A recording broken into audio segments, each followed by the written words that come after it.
Conspiracy theory is a kind of epistemological cartoon about reality. I mean, isn't it so simple to believe that things are run by the Greys and that all we have to do is trade sufficient fetal tissue to them and we can solve our technological problems? Or isn't it comforting to believe that the Jews are behind everything, or the Communist Party, or the Catholic Church, or the Masons? Well, these are epistemological cartoons. It's, kindergarten stuff in the art of amateur historiography. I believe that the truth of the matter is far more terrifying. That the real truth that dare not speak itself is that no one is in control. Absolutely no one. You know, you don't understand Monica, you don't understand Netanyahu. It's because nobody is in control. This stuff is ruled by the equations of dynamics and chaos. Now, there may be entities seeking control, the World Bank, the Communist Party, the rich, somebody others, but to seek control is to take enormous aggravation upon yourself.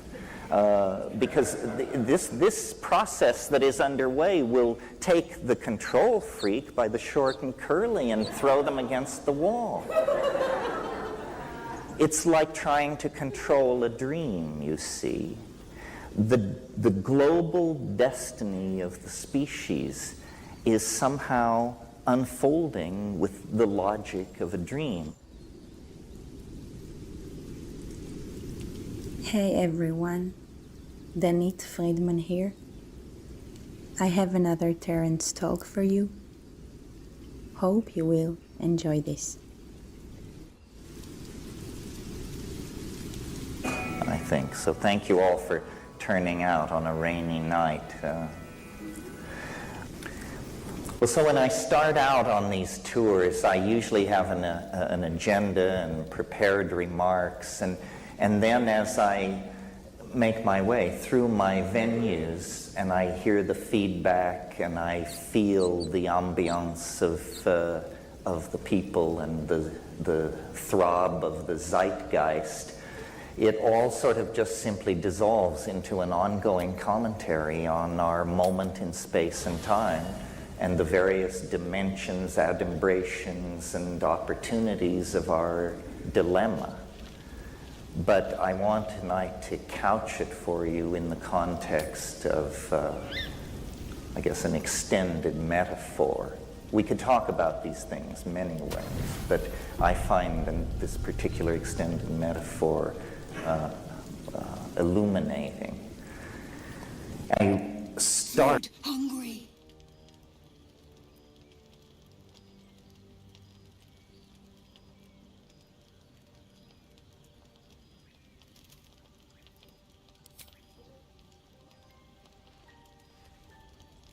Want bite?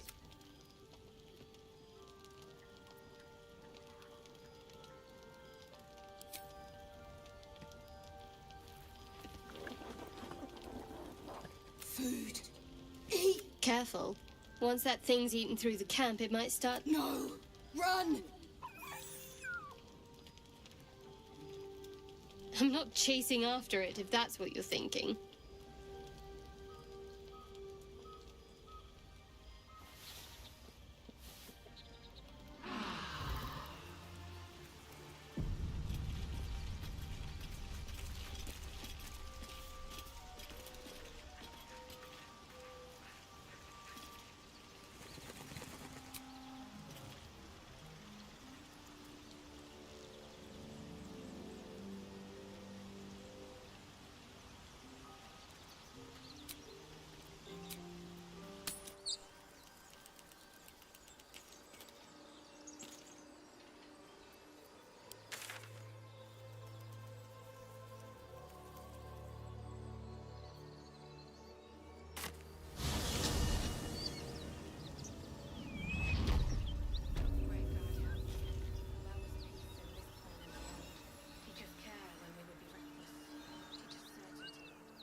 wonder if the gods are watching me.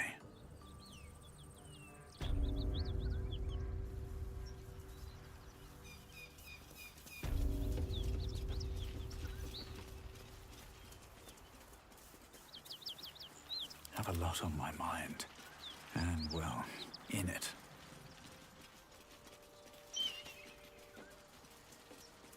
What is this?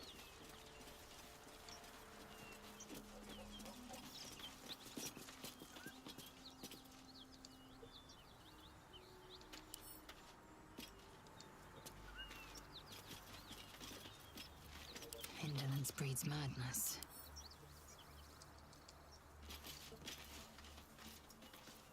Let's get going.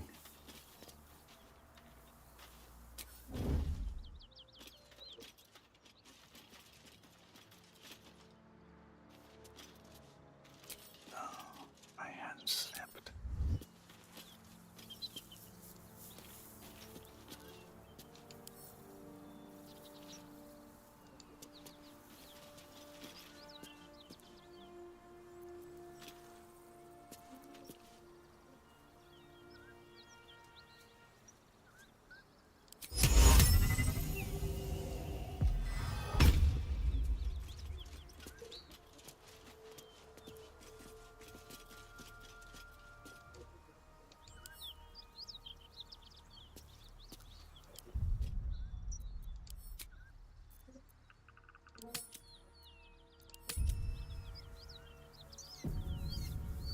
Why can't I talk to this person?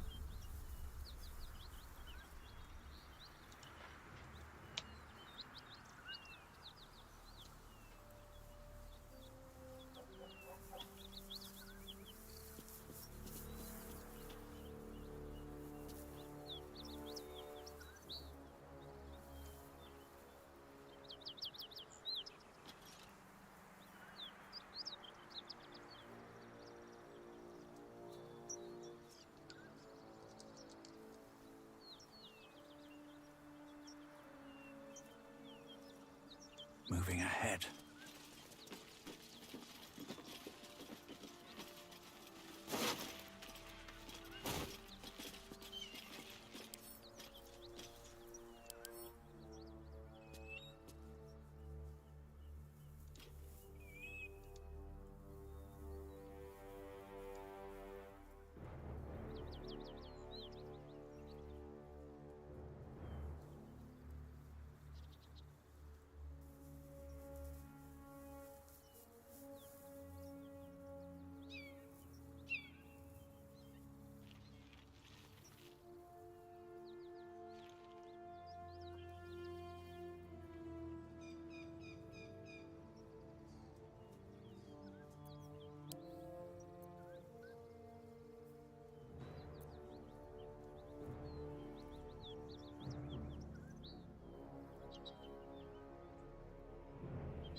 start by recalling an observation from someone whose name rarely falls from my lips, and that would be Gurdjieff.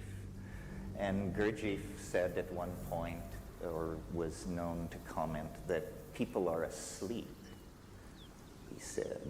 And he, by implication, suggested people awaken.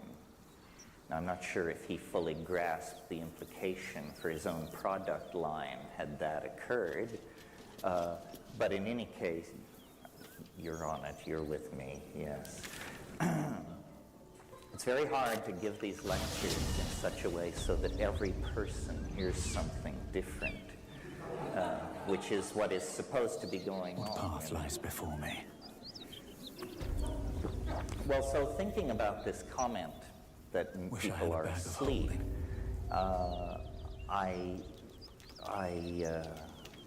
I see several implications. I asked myself, what is awake in my own notion? And I thought to myself, awake is, for me, awake is where the laws of physics are fully operable. You know, hurled objects shatter, electricity shocks, I cannot fly. The laws of physics are in operation. In that domain, I consider myself to be fully awake. Now, in terms of occult and spiritual traditions, the admonition to awaken always seems to imply that higher consciousness is approached through an expansion of clarity and awareness. And that seems obvious. I don't argue with it as a rationalist. But as somebody who has run the edges, I've noticed something somewhat counterintuitive to that teaching. And it's this. It's that to contact the cosmic giggle, to have the flow of casuistry begin to give off synchronistic ripples, white caps in the billows of the coincidental ether, if you will. To achieve that, it requires, a precondition is a kind of unconsciousness, a kind of drifting, a certain taking your eye off the ball, a certain assumption that things are simpler than they are, almost always precedes what Mircea called the rupture of plane, that indicates, that there is an archetypal world, an archetypal power behind profane appearances. And in my own life, for those of you who are conversant with my output, when I went to the Amazon in 1971 and had the experiences that are described in True Hallucinations, I had been, for many months before that, in Asia, smuggling, hanging out, and I had taken my eye off the ball. I had become very gentle, very relativistic in my approach to other people's opinions and behaviors. I was easygoing, that's what I'm trying to say. Too easygoing. And in that situation of semi-unconsciousness and openness, the cosmic giggle approaches. And I compare this is closing of a theme, I compare this to With sleep, haste. or to states that lie between waking and sleeping. And so, again, an odd take on this remark of Gurdjieff's. I remember someone many years ago said to me, they evoked the symbol of the yin and the yang, the two tears folded against each other within a circle.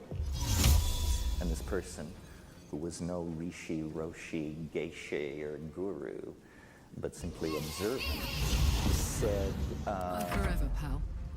it's not the black side, it's not the white side. Over there. It's the interface, it's the edge.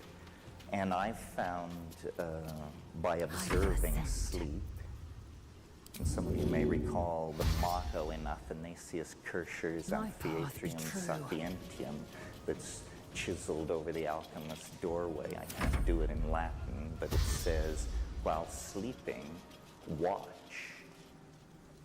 While sleeping, watch.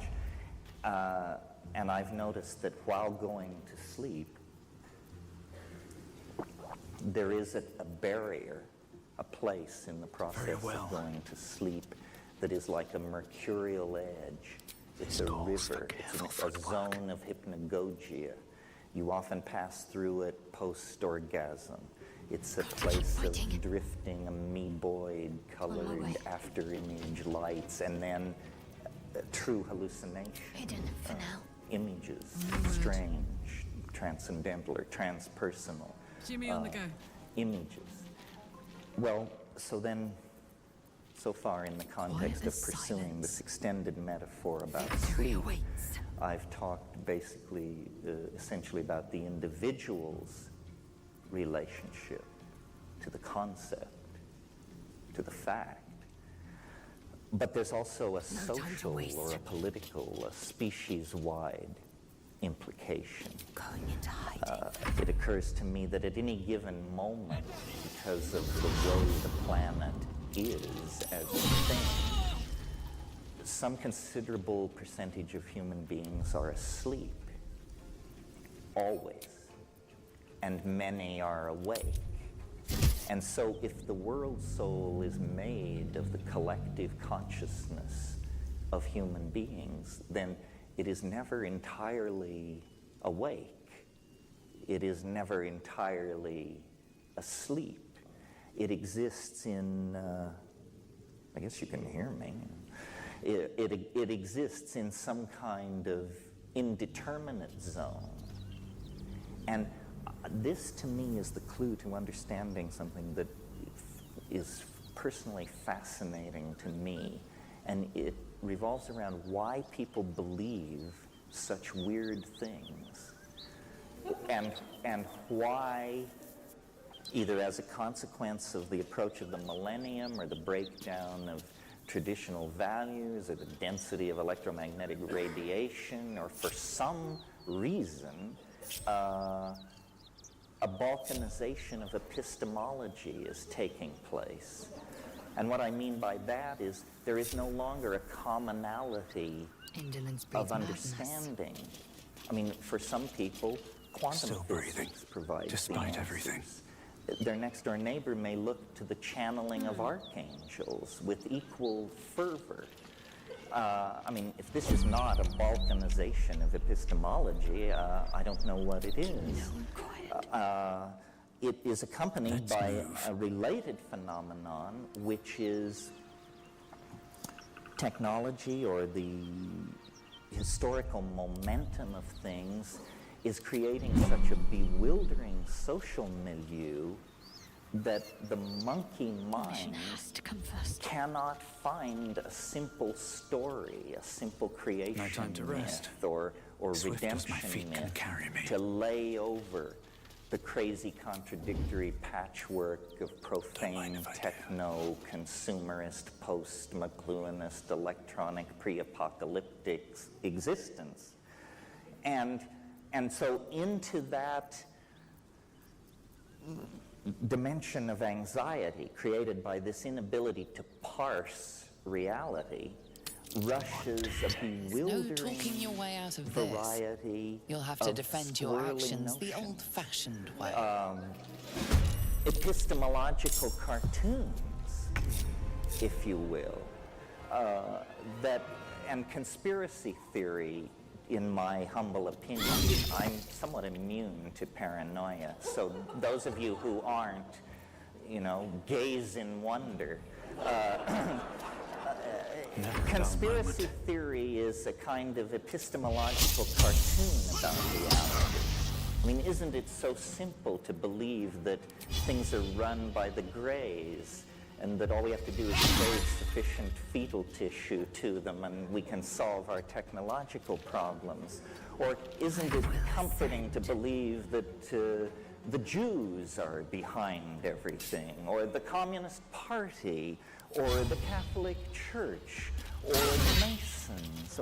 Well, these are epistemological cartoons. It's, kindergarten stuff in the art of amateur historiography. I believe that the truth of the matter is far more terrifying. That the real truth that dare not speak itself is that no one is in control. Absolutely no one. You don't understand Monica. You don't is in control. This stuff is ruled by the equations of dynamics and chaos. Now, there may be entities seeking control, the World Bank, the Communist Party, the rich, somebody others, but to seek control is to take enormous aggravation upon yourself. Because this process that is underway will take the control freak by the short and curly and throw them against the wall. It's like trying to control a dream, you see. The global destiny of the species is somehow unfolding with the logic of a dream. Well, now a Jungian would say, no surprise here, history is the collective dream of humanity. It is run by archetypal energies. It is downloaded by the zeitgeist into the various milieus and epochs of which it is composed. This seems reasonable to me. I don't want to give you the impression it's too linear to understand that what I am saying is that awake is good, asleep is bad. What I would rather do is explain this whole gradient of possible positioning vis-a-vis your life and your destiny, these choices that you have, and then have people understand that they choose. You choose to be asleep or partially asleep or fully awake or to be one part of the time and in some situations and one part of the time and in other situations. Now, if in fact we exist inside some kind of morphogenetic field that is created by the sum total of human minds on the planet, speak up. and if in fact in it'll take a while for us all to recover, of those minds but you've helped us take the first step. Moment, the rules of the dream of course hold sway, then it is no surprise that when we make our way into society or just when we live our lives, there's an eeriness to it. There's a fatedness to it. There's a plottedness to it. We are inside some kind of engine of narrative, I believe. Some science fiction writers, such as Greg Egan and others, have suggested that this could even be a form of recorded medium. You can see the thumbprints of editors on our reality if you are truly paying attention. I mean, if you're a devotee of the theory of stochastic and random unfolding of events, then you have to look very carefully at how unrandom and how mythical and archetypal most people's lives are. If you take psychedelics and hurl yourself to the edge and spend time with strange Aboriginal people in remote parts of the world, the cosmic giggle becomes your friend. But in fact, ordinary people's lives, everyone's lives, are touched by deep magic. And again, the primary datum is experience, and then the models are built backward from the primary data without prejudice and in an attempt to transcend historical momentum. And when I do that, what I see is that the carrier of the field of the cosmic giggle in most people's lives is love. Love is some kind of output which messes with the entropic tendency toward probabilistic behavior in nature. What do I mean by that? I mean, you can be the janitor at Microsoft and the vice president and chief of operations, his daughter can bring him lunch one day, and you can, from a distance, have your eye fall upon her and fall in love with her. And, you know, from that point to having the 5 children she bears you go off to Harvard and the Sorbonne, it's just a matter of running the clock forward. I mean, these things have, I mean, to you it may seem like a miracle, but to those of us who are students of human happenstance, it's inevitable. I mean, you can launch your story. And I've, you know, in the course of taking psychedelics and looking at my life and other people's lives and narrative, I think that the secret of, I don't want to say anything as pretentious as transcendence or enlightenment, but the secret of taking hold of one's destiny is to understand that one is a character. A character is a different thing than this model you inherit out of the idea that you're a three-dimensional animal inside a democracy with a Christian heritage and, you know, a Dewey Decimal cataloging system or whatever. Anyway, these are some of the notions that occur to me in the context of comparing dreams on many scales. You have to really struggle, I think, to believe that you actually live inside the model of reality that science and Newtonian physics and the mathematical analysis of nature have given us. You know, not to get too philosophical here, but for positivist philosophers, everything that is important, color, feeling, taste, tone, ambition, apprehension, appetition, these things are called secondary qualities. Don't be shy. In other words, they're peripheral. They arise at a lower level of understanding. They are somehow determined by the presence of the animal body and hence dismissible by a theory of pure abstraction, which says, you know, what is real is spin, charge, angular momentum. None of these things are very rich concepts for a living human being. Who knows what any of these things are, you know? So,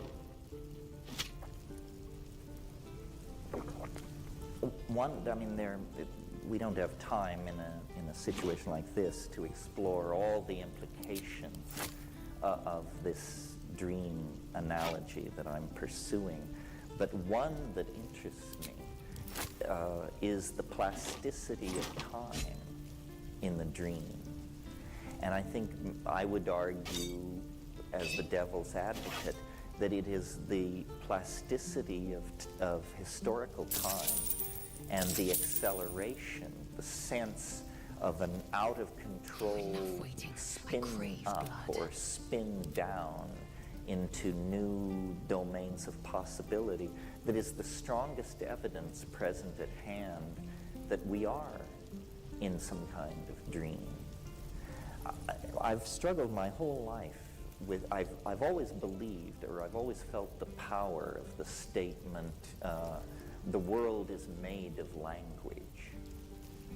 But of course, you think about this proposition for 30 seconds, and the question that arises then is, if the world is made of language, then why isn't it the way I want it to be? You know, why does it have this prepotent momentum for its own, it has its own raison d'etre, even if it is language? Well, I think, and it's appropriate to speak of this to an audience as digitally sophisticated as I assume you must be, I think the primary insight that has been secured here at the end of the 20th century, the primary contribution of 20th century thinking, if you will, is to have understood finally that information is primary, that this world, this cosmos, this universe, this body and soul are all made of information. Information is a deeper and more primary concept than space, time, matter, energy, charge, spin, angular momentum. The world is made of language. The implication for the digerati is that reality can therefore be hacked. If reality is made of language, then what we're saying is that it's code. And if it's code, then it is far more deeply open to manipulation than we ever dared dream. I mean, we've been messing around on the desktop, opening files with religions and political systems and xenophobic theories of racial superiority, all this crap that haunts the human historical adventure. It means we have not addressed the deeper levels. And in thinking about this and the relationship to dream and human culture, I have realized that cultures are like operating systems. We are like hardware. The human animal is a piece of biological wetware / hardware. Whips and blades, And always sharp. it has been, we know, pretty much as we confront it today for at least 140,000 years. At Klassus River cave mouth in South Africa, they have excavated Homo sapiens skeletons 100,000 years old, and that person could have sat in the front row here tonight and nobody would have batted an eyebrow. So the human hardware has been in place for a while. What has changed rapidly in comparison to the rates of biological evolution are the operating systems. The people who excavated Ur, which was at that time thought to be the world's first city, and in any case is a city 7 millennia old, when they excavated the central plaza at Ur, they discovered that a black basaltic slab had been set up there by the earliest kings of Ur, and that was the cultural operating system. And if in a deal trading goats for olives a dispute arose, people had reference to the central operating system, and these things were determined.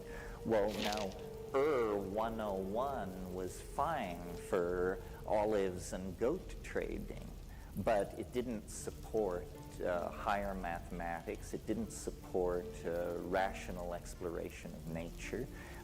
It didn't support astrological knowledge about the movement of the stars.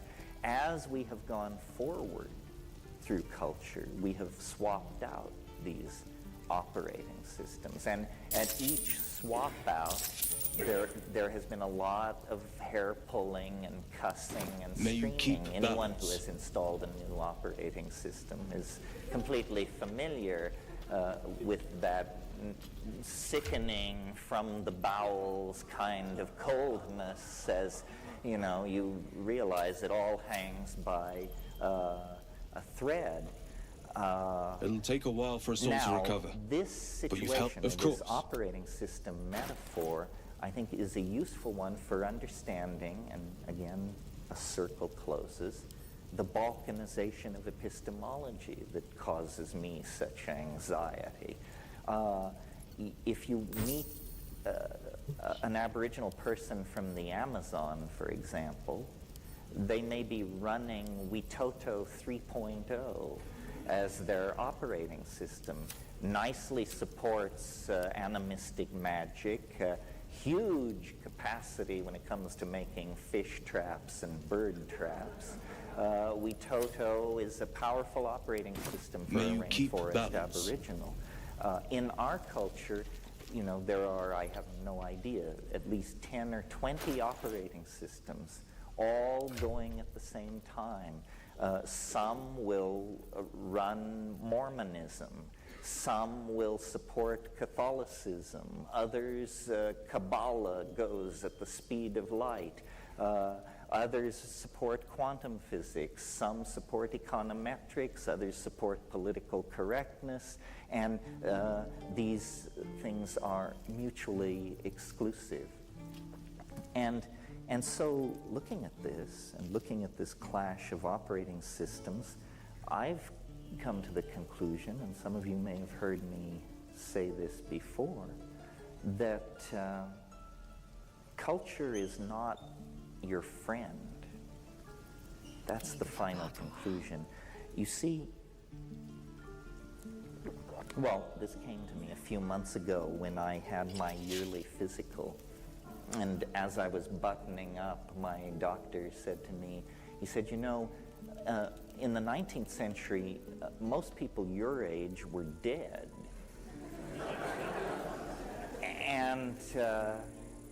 And I realized that this was true, and that among all the revolutions that we are enduring, one of them is that we live nearly twice as long as people lived very recently in the past.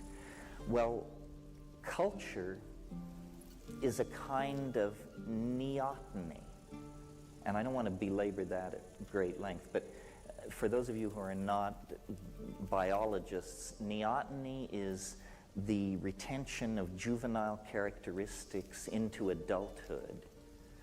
It's used to describe animal behavior. For instance, I'll give the most spectacular example of neoteny. There is a kind of animal which lives in ponds in Africa, and it reproduces like a fish.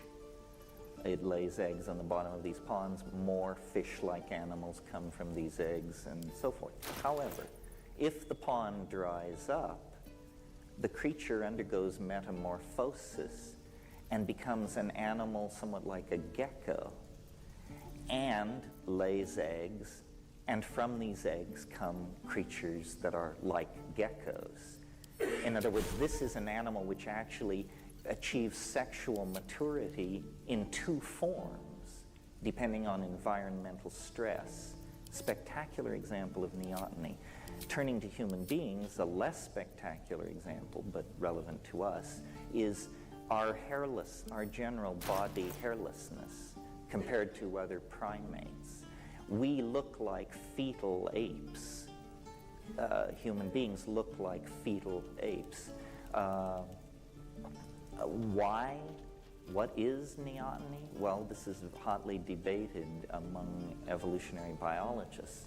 But the point I want to make is a socio-political comment, which is culture itself is some kind of neotenizing force.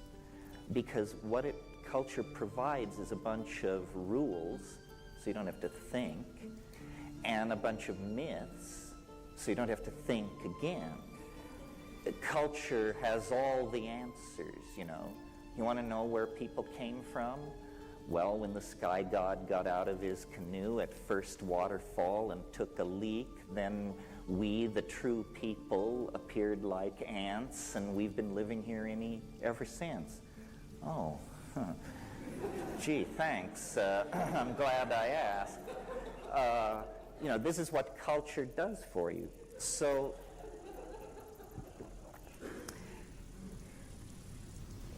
but now technology throws a curve. And the curve is that we live so long that we figure out what a scam this is. We figure out that what you're supposed to work for isn't worth having. We figure out that our politicians are buffoons. We figure out that professional scientists are reputation-building, grab-tailing weasels. We discover that all organizations are corrupted by ambition. You know, you get the picture. We figure it out. Well, then, as intellectuals, and anybody who figures it out is an intellectual, believe me, because they're slinging the programming to push you the other way. So then intellectuals, defined as people who figure it out, discover that you are alienated. That's what figuring it out means. It means you understand that the BMW, the Harvard degree, whatever it is, that this is all baloney and manipulated and hyped, and that mostly you have a bunch of clueless people who are figuring out which fork they should use. But this position is presented as alienation and therefore somehow tinged with the potential for pathology. You know, it's a bad thing to be alienated. Now let's speak for a moment in order to fulfill the promise read in the introduction about psychedelics and what are they doing in this fine situation. Well, what they're doing is forcing this maturation process by dissolving boundaries, which is what they do. They are exposing the cultural operating system for what it is, which is just a bunch of hacked-together rules that evolved over time. They weren't sent from God, from Mount Sinai. It's just a bunch of hacked-together rules. So the psychedelics, in that sense, spread alienation. But what they alienate us from is preposterous, earth-merging, sexist, consumerist, shallow, trivial, inane, insane, and dangerous. And that's what they alienate us from. So again, this neotenizing thing is like the condition of unconsciousness that I described as the precondition for the cosmic giggle. Glamour, acts of magical conjuration, hypnotic delusion and illusion, hysterias, fads, pseudo-revelations, strange truths whispered in every quarter. This is the character of our time. And people have seemed to believe that they were fulfilling their responsibilities intellectually. All right. People seem to feel they are doing that when they reject the past. Say, well, you know, that was all screwed up, but since I got with Master Shuggy, I've understood, you know, the way it really is supposed to be. No, this is just trading one set of neotenizing operating systems for another. The real hard choice that you're being pushed toward and that you might consider making before the yawning grave rings down the curtain on this cosmic drama is actually intellectual responsibility, freedom, and a devotion to what scientists call elegance of thought. You know, people say, well, how can you tell one theory from another, and is science better than religion and this and that? after a lot of arm waving, it should be conceded that the final call is aesthetic. That because we are monkeys, because we are so far from God, we cannot set knowing the truth as the standard for choosing among the models we can produce. We must set our aesthetic compass towards the more true, what Wittgenstein called the true enough. And then the question is, well, how do you recognize that? Well, this is a rich field of human study called philosophy of science or theory, epistemology and ontology. How do we know what is real? But Plato, who all the rest of philosophy is a footnote up on, Plato said, that the key lay in the concepts the good, the true, and the beautiful. The good, what is it? Tricky, tricky, tricky. The true, what is it? Trickier, even trickier. The beautiful, what is it? Easy to discern. The beautiful is easy to discern. You are going to be condemned to live out the consequences of your taste. Really, really. And if you have no taste, God help you, because you are self-condemned to an appalling nightmare. You won't be getting it. All the subtle stuff will go by you while your head is filled with cant, nonsense, foolishness. So again, the metaphor of the dream and of making choices based on beauty, and beauty is downloaded into the human cultural milieu largely through dreams.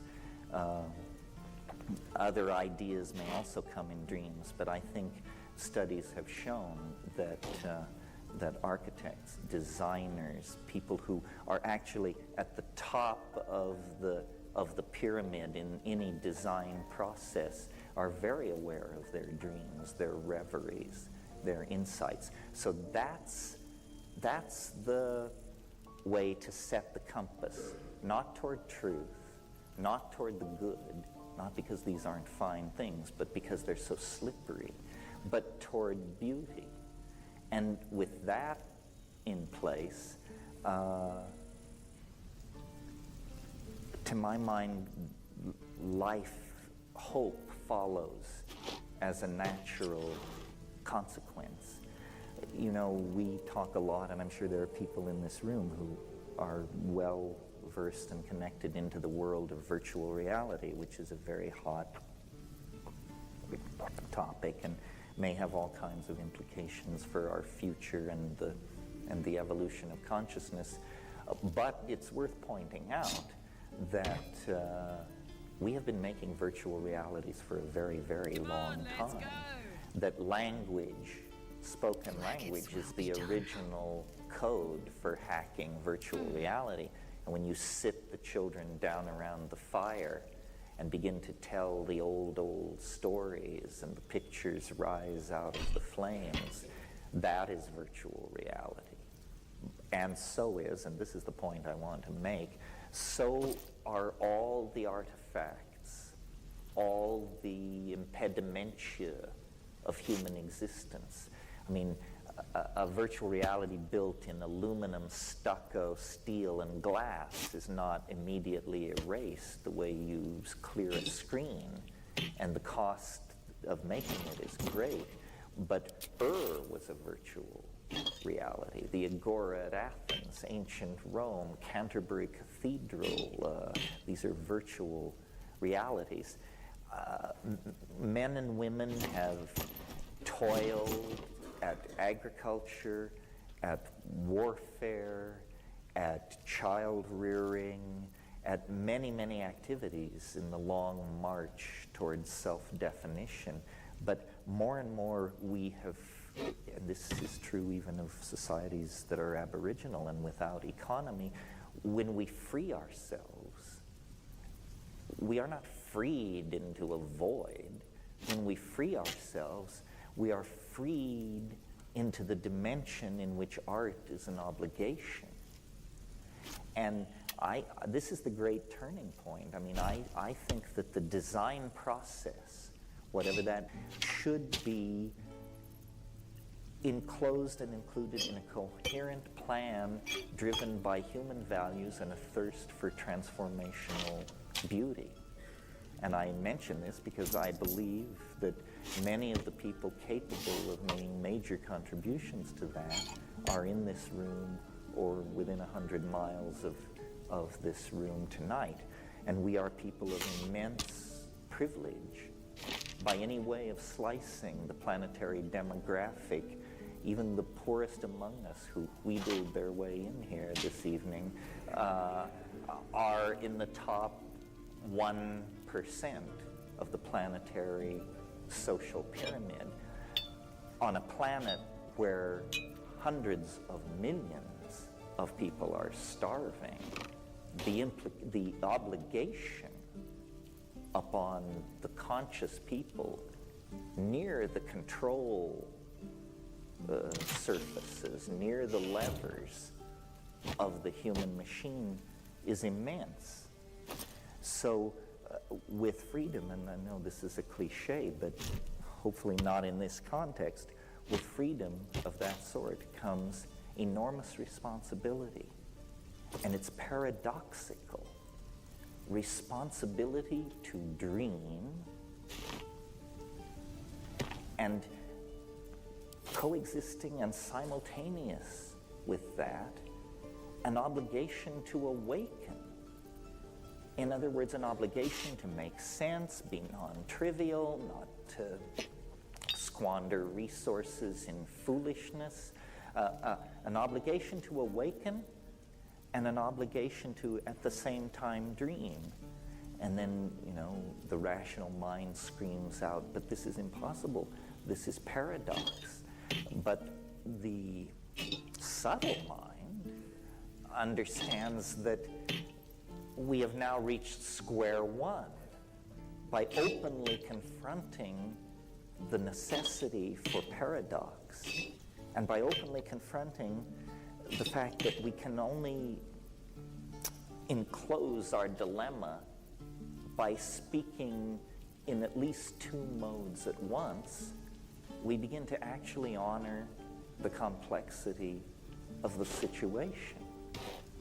And so tonight, the thought I want to leave with you is the simultaneous project of awakening and the simultaneous project of entering deeper into the dream for the purpose of cultivating, evoking, experiencing, remembering, transmitting, and communicating beauty, which feeds back into the awakening process. Otherwise, the awakening will be traumatic and demoralizing.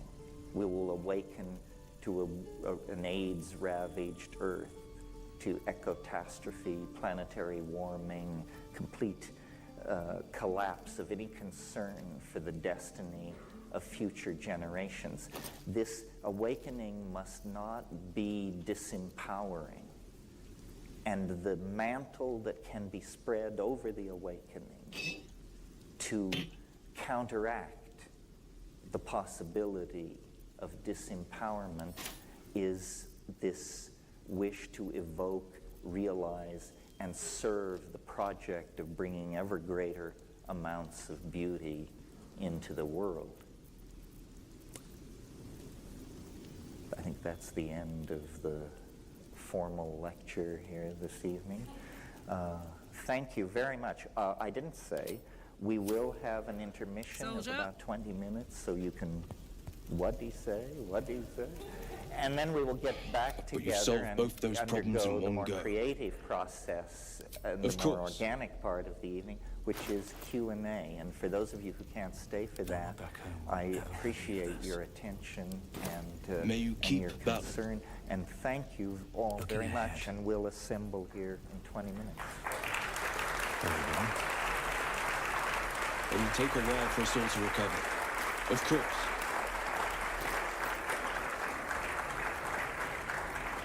Taking the king.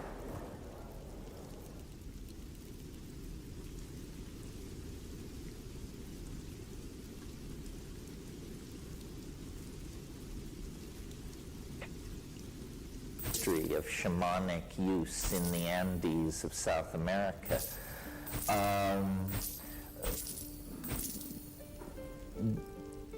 People you can be a strict constructionist in the matter of psychedelics, or you can cast your net widely.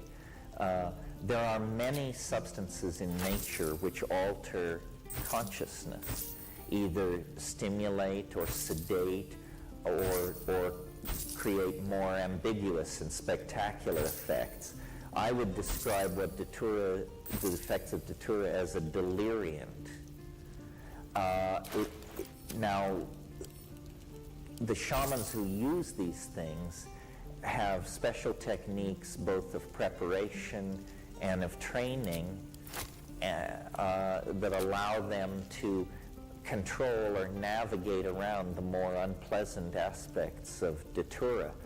It tends to provoke memory loss, shall we say bizarre behavior, such as taking your clothes off in public and so on. And it creates a general ambiance of uncertainty about the nature of reality. And what I mean by that is you talk to people who aren't there, you smoke cigarettes that aren't there, you answer phone calls when you're standing in the woods. But from the outside, it looks pretty fucked up, you know. But some Aboriginal and native traditions have managed to tame this, at least in the shamanic context. I guess in this matter I'm a kind of strict constructionist in that when I say psychedelic, I have something very specific in mind that a substance or a plant should do. It should not inhibit clarity. In other words, not episodes of forgetfulness, lack of memory, passing out, or confusion. It shouldn't interfere with that, and it should transform thought. May you keep Baldur. And it should be accompanied by visual hallucinations with eyes closed. That's what I love. That's what I live for. Now, people have said to me, you're some kind of a vision chauvinist. It's true, and usually the people who were saying this were people who were great enthusiasts of LSD. LSD, I would never argue, is not a psychedelic, but you have to take massive amounts, and usually in combination with some other substance like hashish or mescaline, in order to elicit from LSD what I'm after, which is cascades of Niagaras of visual beauty in darkness with eyes closed. I have had deep psychological insights on Objective LSD. noted. I have had creative breakthroughs.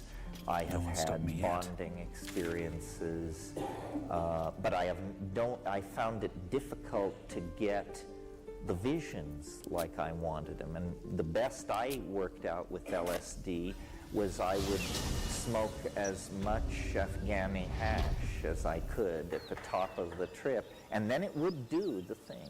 In fact, it would do it.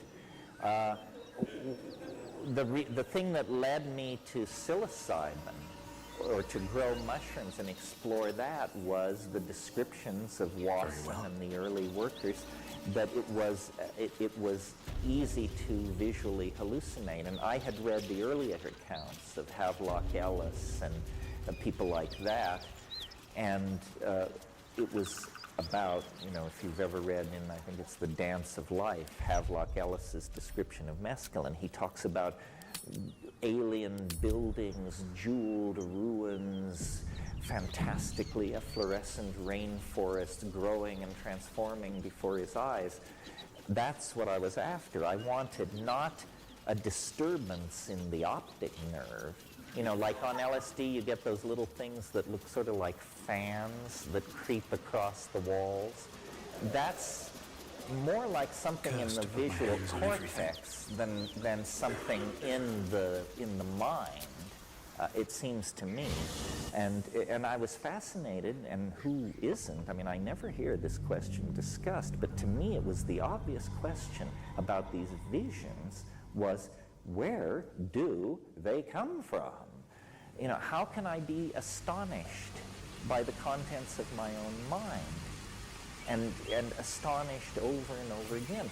Where is this stuff coming from? And I looked at Jung, and I entertained the fantasy of extraterrestrial contact, and I still haven't answered this question. But I think it's a question which the critics of the psychedelic experience haven't wanted to deal with. If you read the psychedelic literature, you can tell what psilocybin does to heartbeat, sperm count, the perception of tone, on and on. They never talk about the real content. These markings. Because it's always individual. Scratched in the ground. They say, well, science can't A crash handle must be individual nested in the temple phenomena. below. We measure We must the go there at properties of once. large numbers of people. Well, that hopelessly flattens the thing. I know this is a long answer to this question, but it's worth laying all this out, But because if we stray too far, lady's that our question chances raises issues of how do you categorize psychedelics, which aren't. Are some dangerous, and to what degree? Certainly Datura is dangerous, not only because of its delirium quality, which makes you irresponsible, but also because it dilates your pupils and you stumble around, and at higher doses it can cause convulsion and death, which is a rare thing from what I consider the true psychedelics. There is, if we want to take an excursion here for a moment and learn a little pharmacology, there is, if you're going to talk about pharmacology, there's one concept that you should get straight, and that's called LD50. It means lethal dose 50. What does this mean? Well, you have 20 rats, and you give them a certain amount of, let's say, mescaline. When half the rats die, that dose, expressed as milligrams per kilogram of body weight, is called the LD50. And when pharmacologists assess the danger in a drug, they ask the following question: what is the ratio of the LD50 to the effective dose? And if the LD50 of a drug is only 20 times the effective dose, that's considered an incredibly toxic, dangerous, and dubious drug. A good drug is a drug where the LD50 is 200 times more than the effective dose. In the case of LSD, the LD50 for man has never been determined. Stop there! Not one step further! Okay. I left your stupid creche while you're still chasing me. I don't even want your bloody eggs!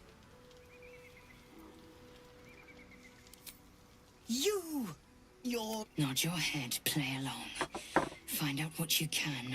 Take her head when it's done.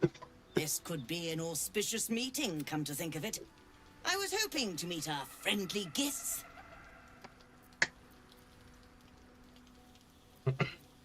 I was given a task. I need... Skaketh! How rude! This is exactly... As I was trying to say, this is an entirely benevolent act, and all for a very good cause. The best cause there... Inside that temple lies one of your creches. The Society of Brilliance have asked me to acquire one of your people's rows. They believe a Githyanki raised in a peaceful, nurturing... Bring me an egg. I can deliver... Steal one of Gith's own. I'm not talking to you. So, what do you say?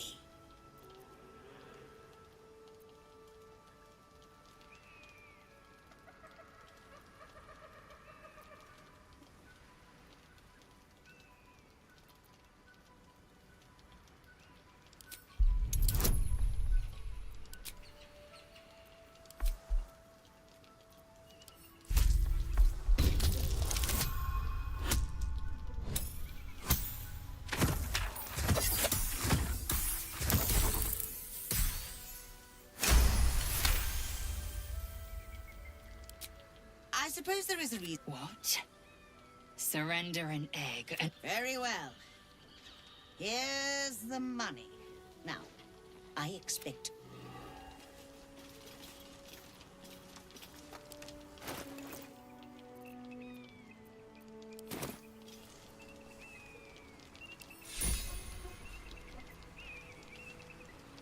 You must have questions.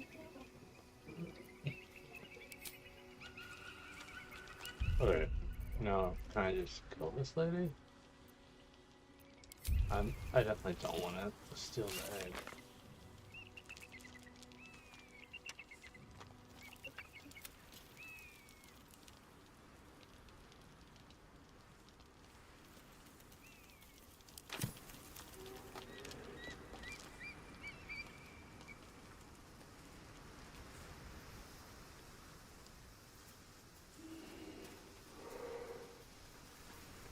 Kill her later.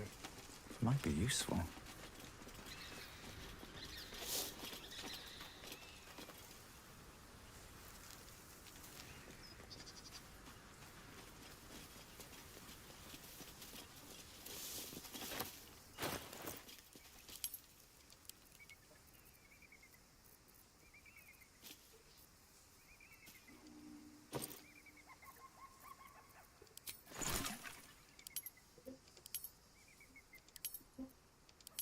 Nothing. Oh.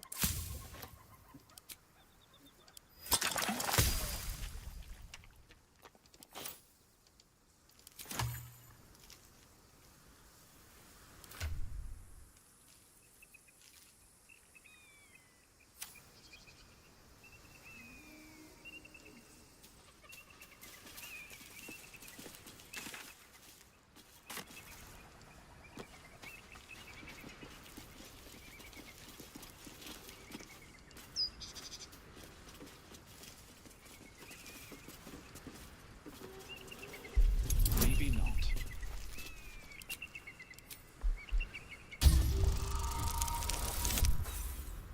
No.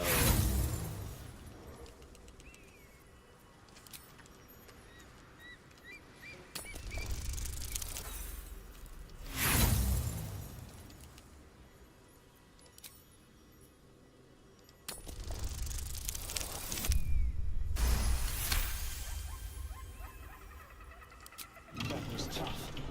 This can't have been used in a while.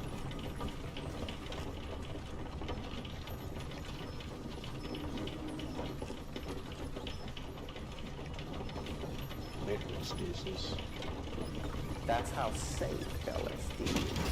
And we're talking about lethality here, not, you know.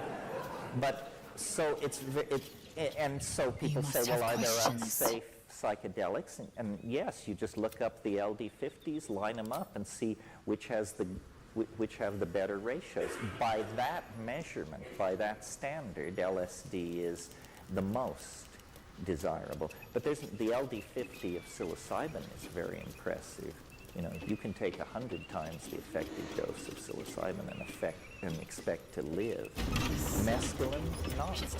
Mescaline has a bad profile.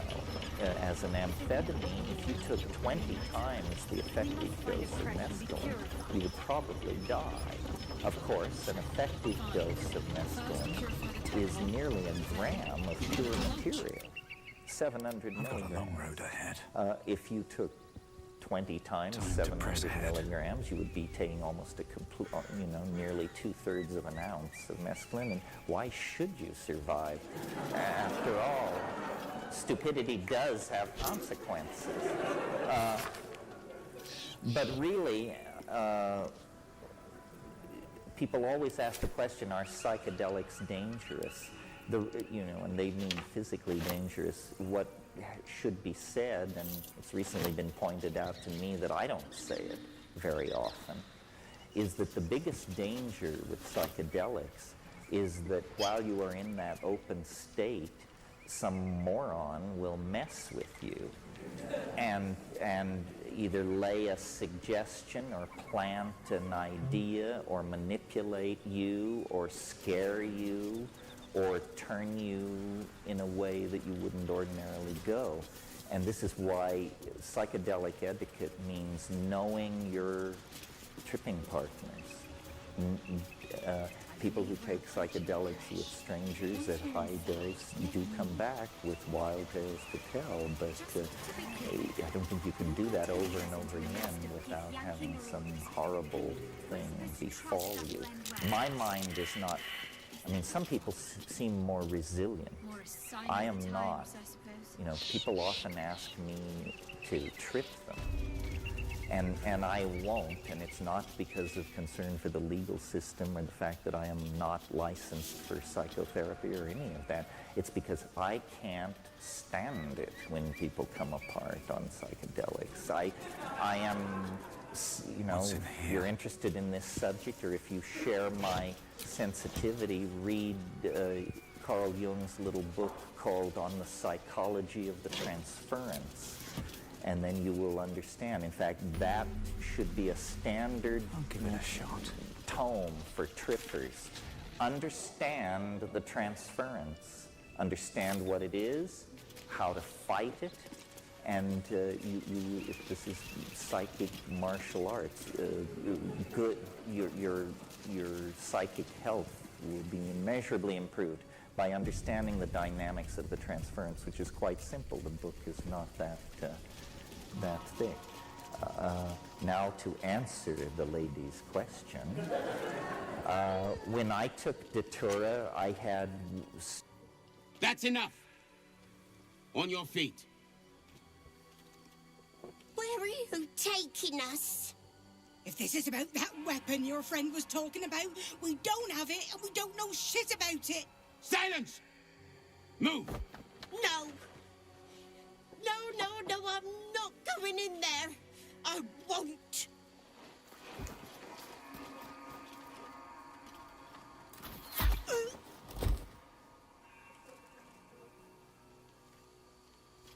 Anyone want to join her? As I thought. Through the doors. Now! The captain is expecting you.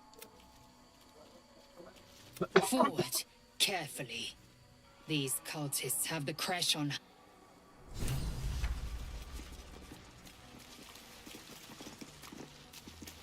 So I'm kin hunting cultists too.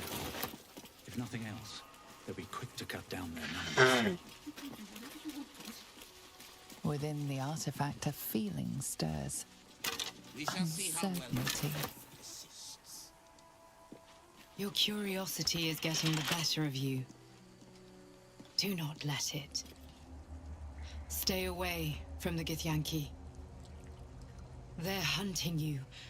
They want the artifact. They'll stop at nothing to take it from you.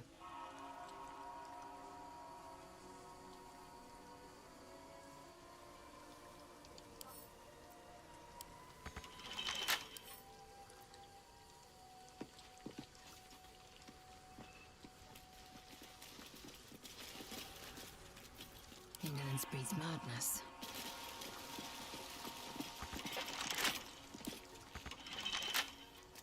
Can't give up now. step forward.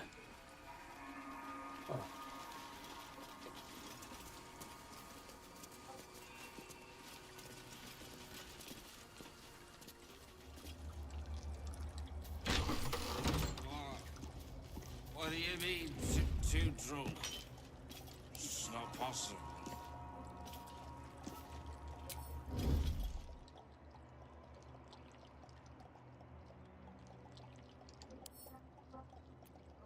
Free for the taking.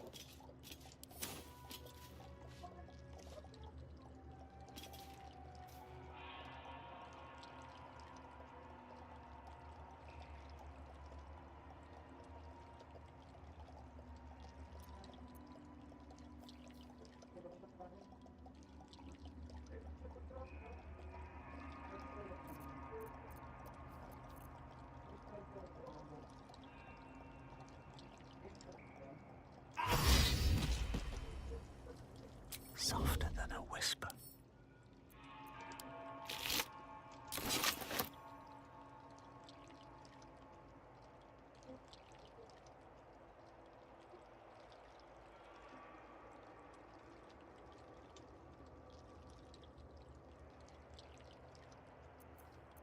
Dum-de-dum.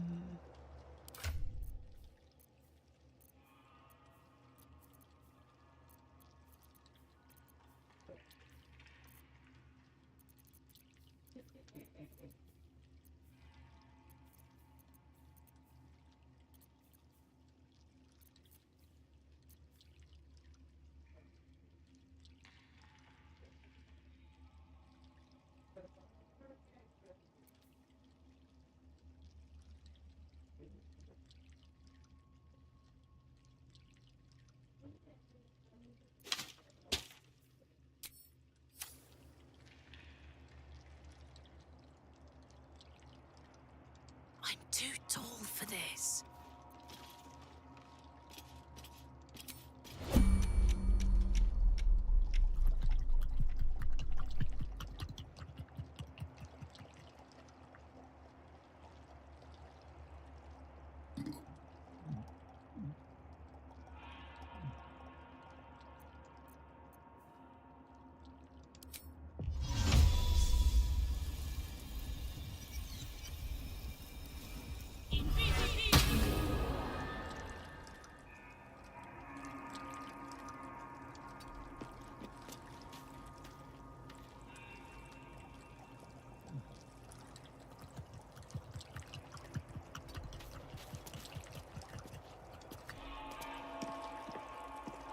Don't waste any more time. I can't afford to fail.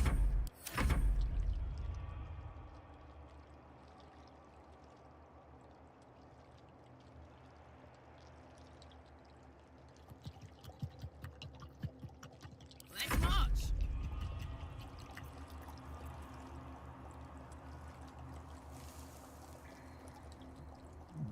All right.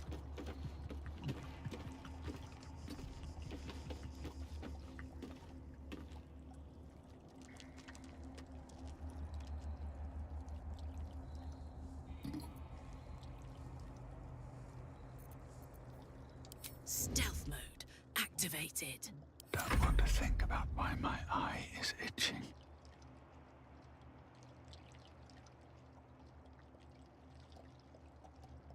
Have to keep going.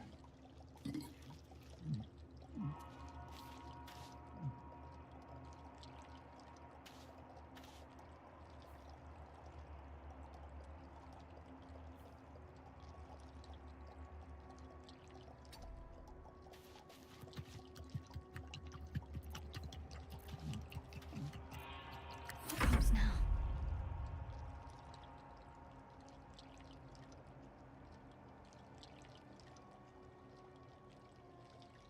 Need to tread softly.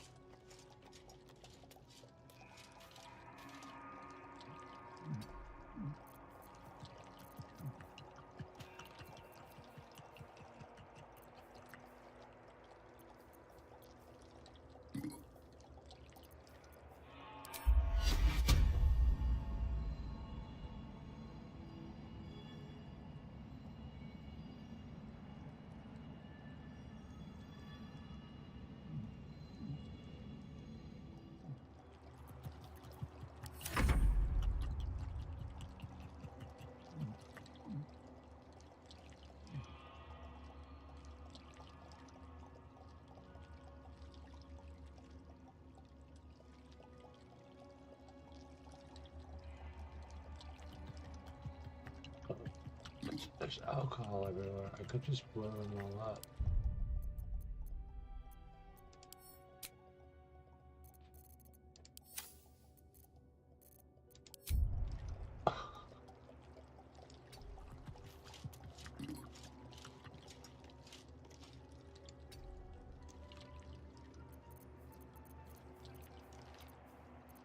Ready for anything.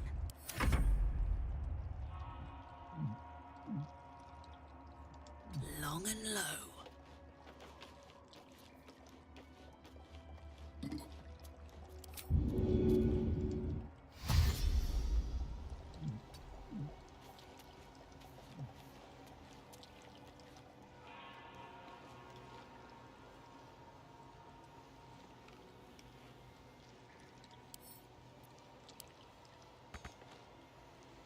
Taking my time in the shadows.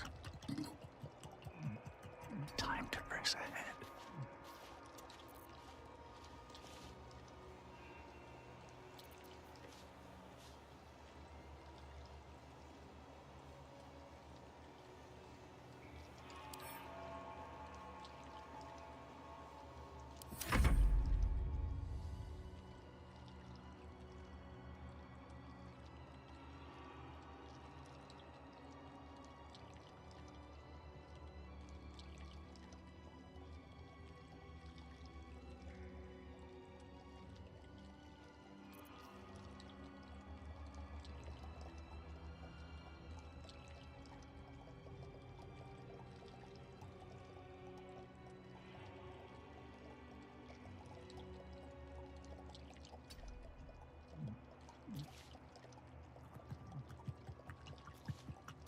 Secrecy above all.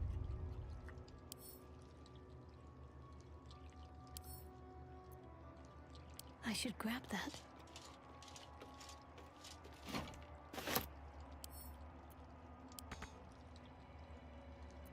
Staying out of sight.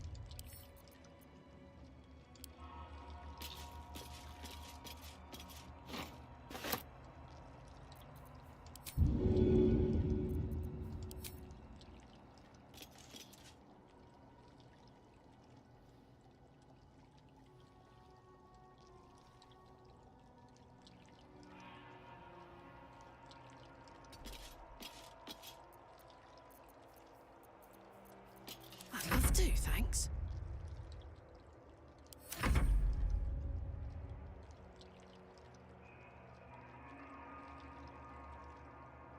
Don't mind if I do.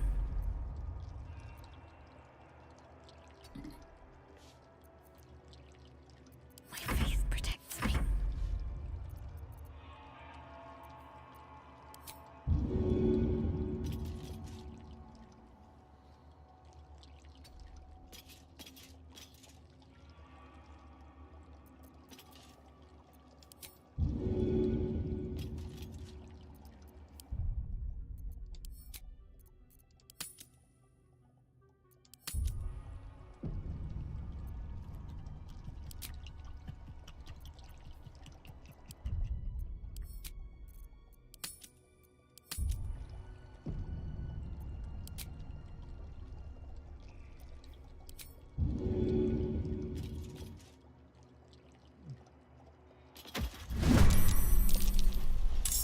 Kobold reeks of liquor.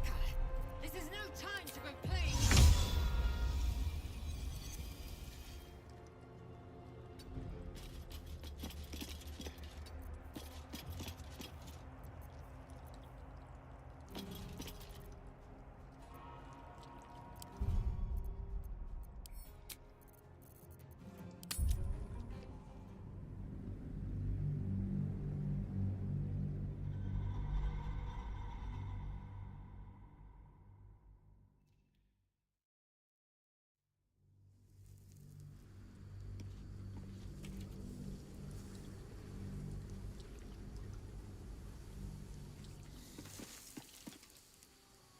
These boots have seen everything.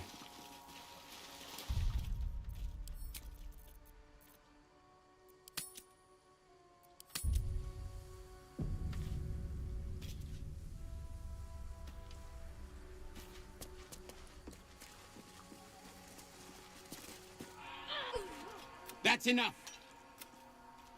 If this is... Silent! No! Anyone as... Four.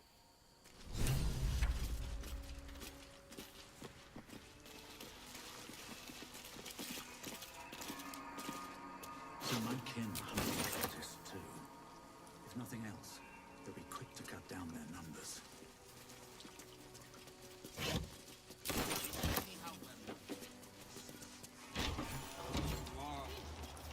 What do you mean, too droll?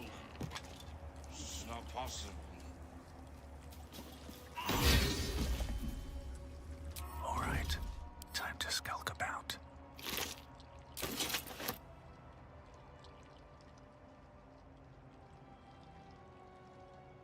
Right on my feet. Let's march.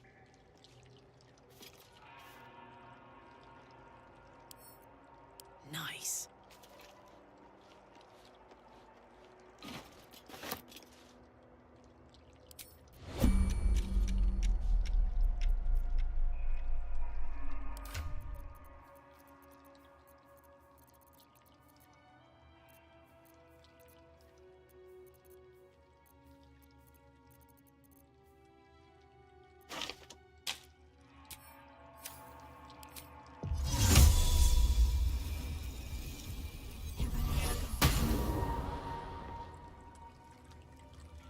While I'm at it,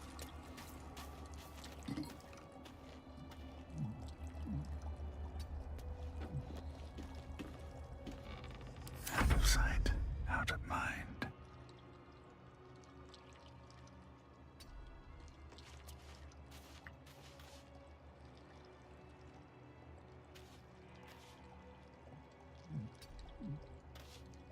I have to survive this.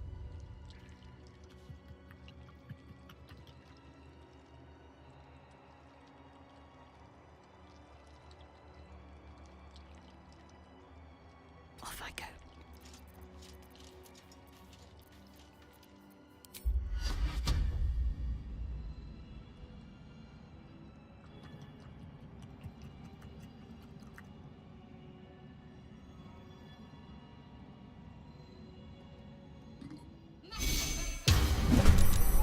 Wake up! Someone's trying to nick our rail!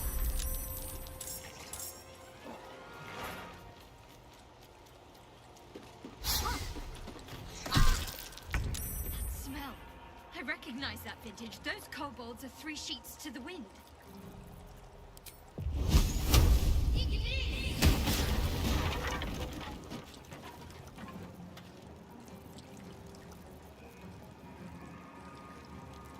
On I go.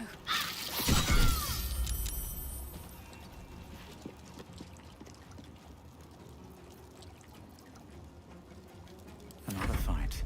Let's go.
reality distorting strange.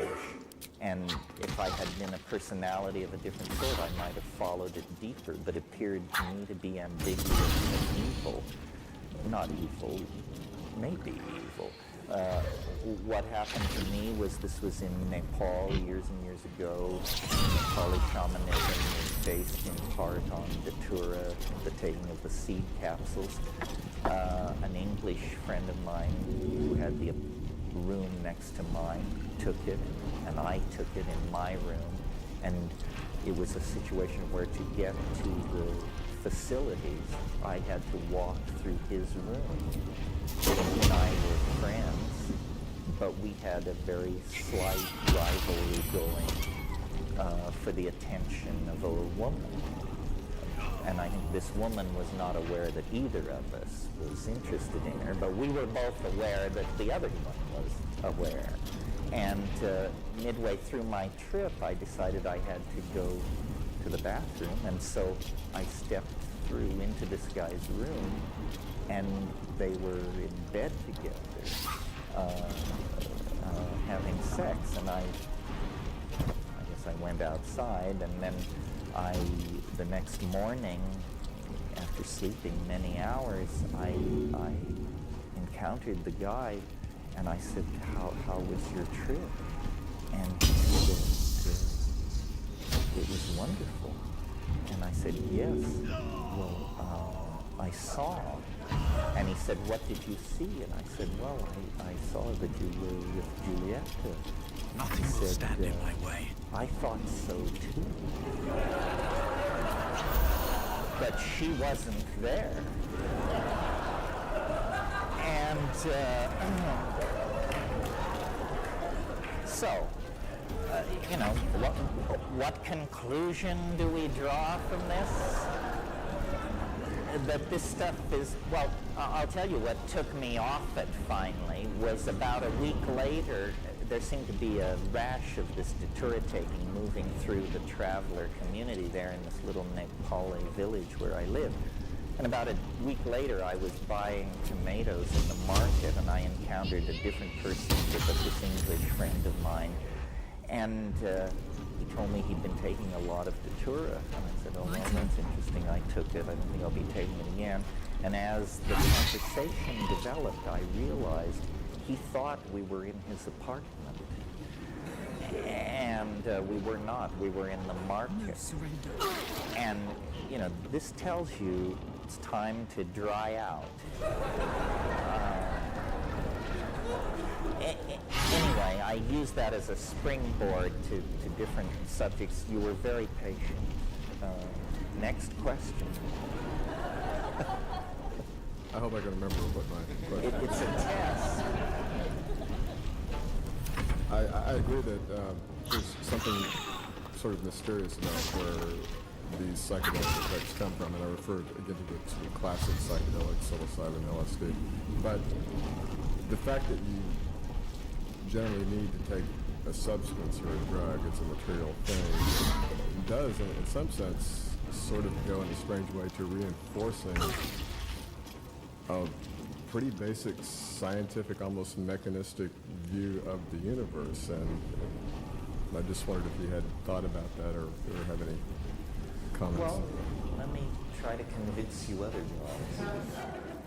I mean, I see what you're saying. You're saying that because this transformative, possibly spiritual experience is causally connected to the act of taking a matter of a certain type into your body, that it seems to argue for the materialist proposition that mind is an epiphenomenon of the functioning of brain and so forth. Am I restating it right?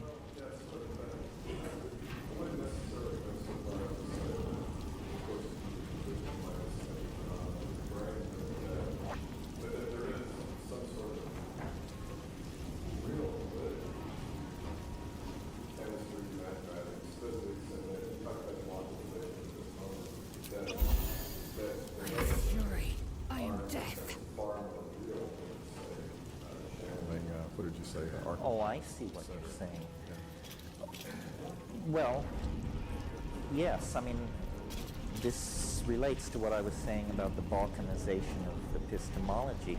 It's really strange to me that science is in the act of flinging open the curtains on a staggering vision of what it is to be alive in this cosmos. I mean, we now can look back through the Hubble and other telescopes, 13 billion years to within 600 million years of the primary explosion that presumptively created this universe. Meanwhile, we're tearing open the nature of the human genome, the nature of the heart of the atom. This is the great age for the expansion of the scientific vision, but the population is somehow incapable of staying up with what's going on, and so we have the greatest proliferation of occultism in all forms since the 16th century. It's almost as though there's a bifurcation of the culture. The scientific, the makers of new science are going deeper and deeper in the direction that the rest of the public not only cannot follow them into, but is actually headed the other way. And it's a condemnation of our educational system, that people have not understood that science, for all its flaws, is the only tool for understanding the nature of reality that has any kind of track record whatsoever. The others just have a story to tell. The Buddha story, the Jesus story, fine stories, but that's all they have is a rap. The amazing, you see, why is science different? Somebody could just say, well, but isn't it just a rap? Well, it is, yes. But it plays by slightly different rules than these other planetary systems. Science is the only explanatory system where you get points for proving you're wrong. I mean, you form a hypothesis, you publish a paper, then you do further experiments. You discover your conclusions in paper A were completely wrong. You retract paper A and issue paper B, and your fellow scientists say, this guy does very good work. These are careful thinkers. You can bank on these people. They're not flaky. What religion operates like that? Can you imagine coming out of the ashram and having the guru say to his students, well, we managed to reduce that hypothesis to rubble in morning meditation, didn't we? So,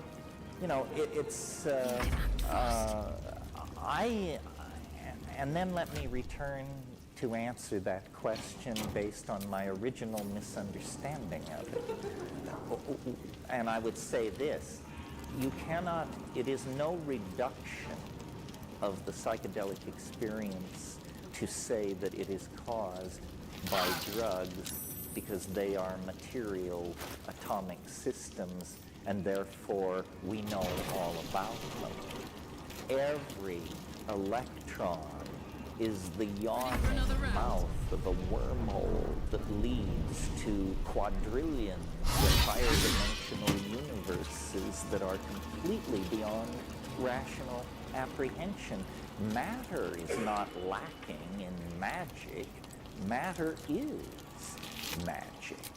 I mean, so when you hear these people like David Dennett and all these talk show materialists running around, these people haven't gotten the news that's coming out of quantum physics. I mean, you see, there's a problem, or let me describe to you the state of play here. The way science works is science respects fidelity of theory to experimental results. what really thrills a scientist is when you have a theory that makes a prediction down to 5 or 6 decimal points, and then you perform an experiment, and it's spot on down to 5 or 6 decimal points. And then everybody involved in what's going on has extremely high confidence that they're on the right track. Well, now only one science is ever that good. Physics, macrophysics. Chemistry, it's good, but it's not that good. Ecology, biology, demography, these are pretty loose. They play with numbers, but it's a fig leaf. And by the time you get to sociology or something like that, I mean, these clowns have just snuck under the tent and should actually be shown the door and put back outside with the card readers. So for several hundred years, since, let's say, Galileo and serious physics, this is how science has been. It's been a pyramid of envy directed toward the pragmatic science, which was physics, and which could produce this incredible congruence of theory and experimental data. Well, so then physics, of course, charges forward deeper into matter, asking deeper questions. Well, once you pass below the level of the electron, it's like suddenly, it's like smoking DMT or something. Absolute madness breaks out. Where before you had these wonderful theories and they were feeding back this data, now suddenly you have backward flowing time. Don't waste a You step. have particles which appear magically on one side of an energy barrier without apparently crossing through it. You have non-locality, which seems to imply that every particle that exists is somehow magically connected to every other particle. We now have quantum teleportation, we have black holes, we have singularities. And don't be fooled, folks. What is a singularity? It's just a place where you agree that the rules are canceled because you don't know what the hell else to do. And it's fine, you know. It used to be in physics that they had one singularity. It was called the Big Bang. And so you say, well, one singularity, essentially what science is saying is give us one free miracle, and then we can run it from there. But the theory of special relativity then introduced the concept of black holes. And of course, black holes are enormous gravitational masses, so massive that neither light nor information can leave them. And what do black holes have at the center of them? Well, a singularity. Well, how many black holes are there in the universe? 10 high 14? That's a lot of singularities if you're trying to produce a theory without singularities. I mean, essentially, that's an admission of total intellectual defeat. My God, if there are 10 high 14 singularities, you're not even doing science. You just might as well be, you know, channeling Atlantis or something. So, it troubles me because I think this stuff is rich, that physics is feeding back, and that ultimately a model of consciousness will come out of studying the deeper levels of the behavior of matter. But the conclusions are all going to support the non-scientific, non-rational factions. In other words, Bell non-locality is real. All matter in the universe is in contact with all other matter through some kind of higher space based on their original connectivity. Quantum teleportation is a possibility. These violations, backward flowing time, and violations of rational casuistry are all real. In other words, science, meaning physics at this point, prosecuted its agenda of deconstructing nature to the point where it let loose the elves of madness, paradox, contradiction, and peculiarity, and that can now never be put back. I mean, the dirty little secret is that at bedrock, the universe is more like a DMT flash than it is like an 18th century garden party, as we were previously assured by the practitioners of science. So I think that's enough ranting on that subject.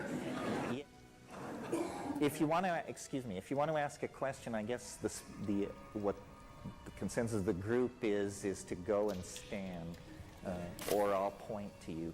The reason we didn't originally say go and stand is because if you get a nut in the line, there's a certain fatedness to their eventually getting to the microphone, which if I am sensitive enough in the pointing out process could never happen. So this is we're trusting that you're That's why I got up here early. Yeah, good, okay. Thanks for being patient. Thanks, Terrence. I had a technical question, but I think it's an interesting one, and maybe Here we go again.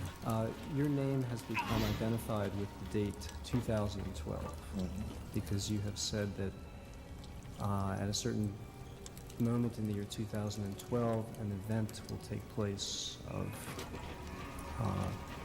tremendous or even infinite novelty. And this is based on your work on what you call the time wave and novelty theory and so on, which seems to indicate that around that date something extraordinary will happen. And you confirm this by saying that, interestingly and synchronistically, perhaps, I'm not sure whether that's what you appeal to, but you say that the Mayan calendar also points to precisely the same date. And number 3, you say that at that time also an astronomical event will take place, namely the conjunction of the winter solstice with the galactic center. An event which only happens every 25,000 years, roughly 26,000 years. So the last time that happened, our ancestors were painting bison on the walls of caves. It's a long cycle, this precession of the equinoxes that brings the winter solstice around the circle of the zodiac every 26,000 years. And you say that this is going to happen again in the year 2012. What my question is concerned with is that third element, namely this precession of the equinoxes in the year 2012. As you know, the galactic center is not on the ecliptic, is not on the zodiac, but is a bit above it. And so the sun on the winter solstice will never be in conjunction with the galactic center. But an event that is linked with that, and I think far more precise and significant, is the fact that not in the year 2012, but right now, as we sit here, the winter solstice is moving into conjunction with the place where the galactic equator crosses the zodiac. This is happening now, 1998, 1999. I'm wondering why you look to this year 2012 and the conjunction with the galactic center rather than the precise and remarkable return of the winter solstice to the galactic equator, where it was, again, 25,000 years ago when the cave paintings, when the first bursts of self-consciousness were occurring in our species. And I raise this not because I think or know that there's any truth to the meaning of this, but I do find it exquisitely beautiful that this is happening right now. And I'm wondering what you think about that. Well, thank you for framing and imparting an extremely intelligent question. I mean, you got it all, almost all right, and all the details right. And for those of you who have no idea what that was all about, I'm not sure I can help you, but for those of you who who do know what that was all about, here's my response. First of all, your statement that the galactic center is now transiting the solstitial node rather than in 2012, that's the only part of the thing you laid out that I would, that I would disagree with, and here's why. When we say the galactic center, it turns out when you turn the lights on that concept that it's extremely slippery. The galaxy is not a basketball. It has a center of mass, which we can't determine from where we are because we're out on one limb edge of it. It has a center of luminosity. It has a volumetric center. I mean, how do you in fact even define what the galaxy is? Because at its outer edges, it feathers out into extragalactic space. Now, what we're arguing over here is a difference of 12 years. If we accept the premise that we're trying to locate a point in time where this conjunction of the galactic center and the heliacal rising of the solstitial sun occurs. Now, if you run out and buy a program to run on your PC like Voyager, and you look at these solstitial sunrises over the next 14 or 15 years, it actually depends on the program you buy, what the contention is that is supported. This is a deep subject, very interesting, raises issues of bioastronomy, archaeoastronomy, galactic dynamics, complicated issues. A book has come out in the last 6 months called Maya Cosmogenesis 2012 by John Major Jenkins. He's a fine scholar. I wrote an introduction to the book, but he, over hundreds of pages, can educate you and bring you up to speed about these issues. If the Maya had never existed, we would still be looking at the end of a millennium based on the Gregorian calendar. Now, we tend to say, well, you know, that the Gregorian calendar is out of sync with the Maya, that if there is a collective unconscious, then the European mind somehow made a sloppy download of it, because the Gregorian calendar is off-keyed the Mayan by 12 years. But on a scale of 1,000 years, that's a difference of 0.12% or something. In other words, and on a scale of 1 billion years, what is being off by 12 years? On a scale of 1 million years, what is being off by 12 years? So it seems crazy to me to have, you know, violent factions for 2012, and then I mean, the point is that something, the galactic mind, the intelligence of the species, the integrated Gaian and galactic entelechy, something is trying to deliver a message. Something good here. And it is writ large, this message, in our largest systems of defining and understanding time. We are at the end of a cosmic cycle. You can say 1,000 years if you're a Gregorianist, or you can say a 5,300x year cycle if you're a Mayanist, or you can say a 26,000 year cycle if you're a processionist. But the point is, we are there.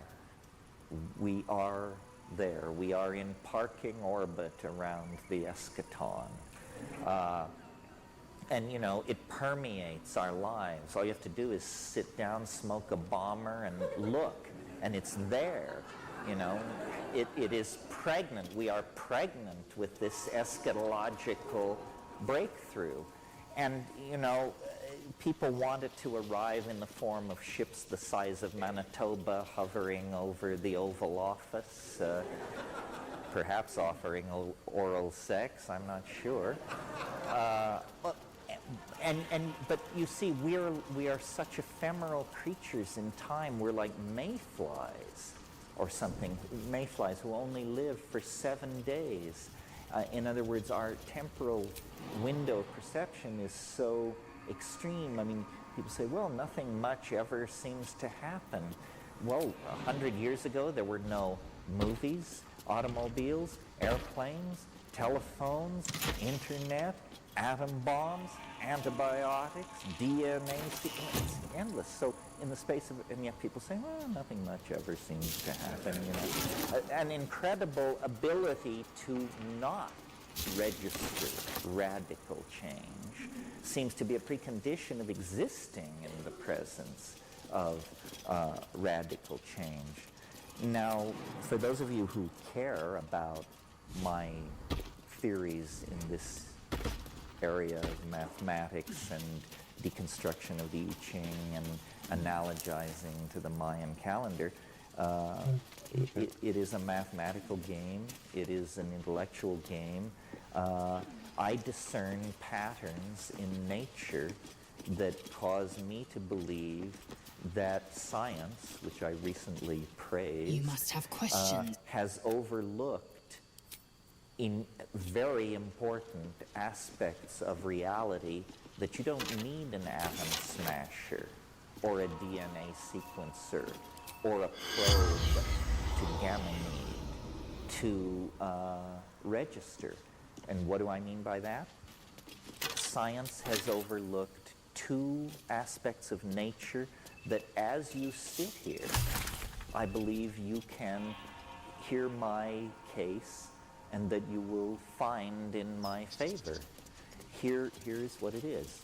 The first thing which science has not taken on board is the fact that as you get nearer and nearer the moment in time that we call the present, things become more and more complicated.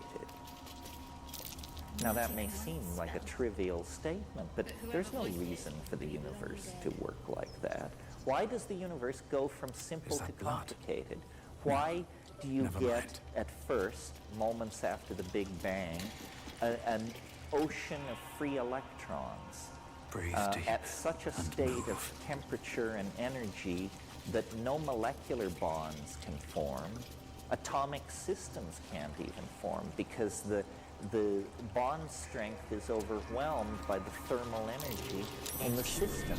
Then it cools down and atoms condense. I'd love to, thanks. A more complicated thing than electrons by orders of magnitude.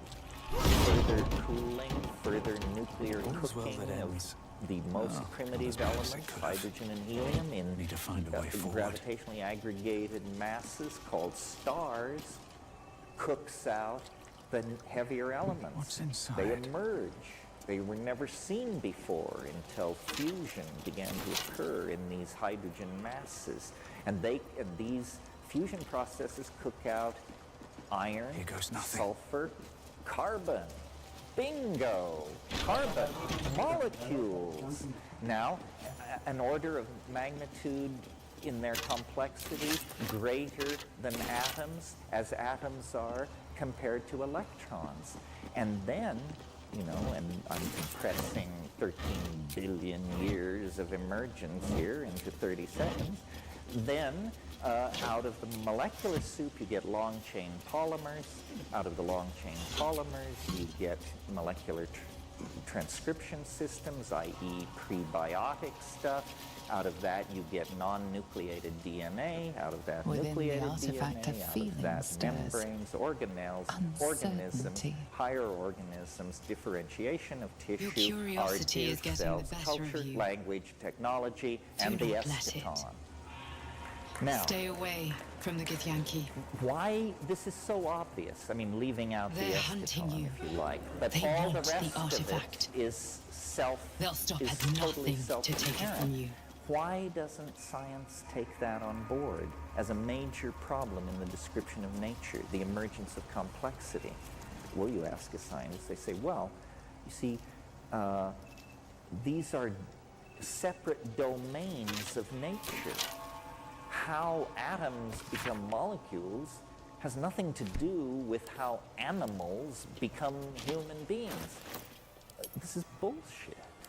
This is just some kind of compartmentalized thinking where you don't want to come to grips with the overarching metaphors that are working on various levels.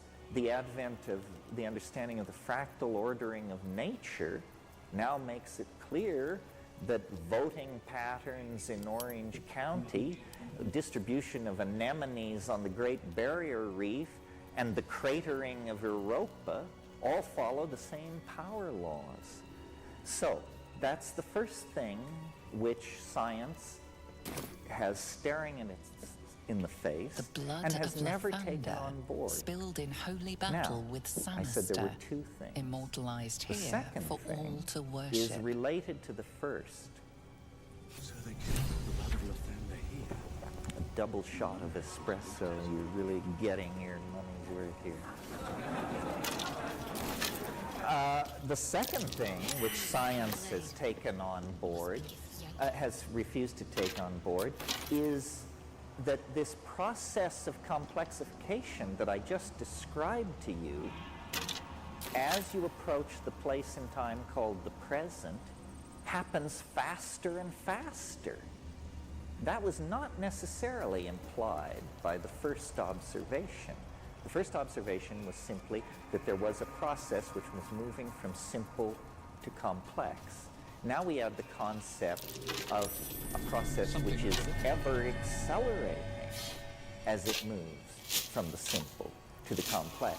So more and more happens as you approach the present. And since these processes have been running since the Big Bang, there is no argument to be entertained that they will reverse themselves suddenly. No, they're not going to reverse themselves after 13 billion years. Duh. So then, but the implication of that, carried to its ultimate extreme, leads to a conclusion most people find too wild to entertain. If the universe is evolving deeper and deeper into complexity, faster and faster, and if now in a human lifetime we can see a small portion of this curve, it no longer appears flat to us because of our nearness in relation, you understand what I'm saying? We can actually discern the curve. And so that means, I believe, that by extrapolating this process, we should then logically conclude that we are very near, relative to the life of the universe, we are very near to the place where this ramping up of complexity will become so excruciatingly rapid that more change will happen in a single week than happened in the previous 13 billion years. And that then there will come a moment where... Shkathzai. We were not expecting visitors, kin. What brings you here?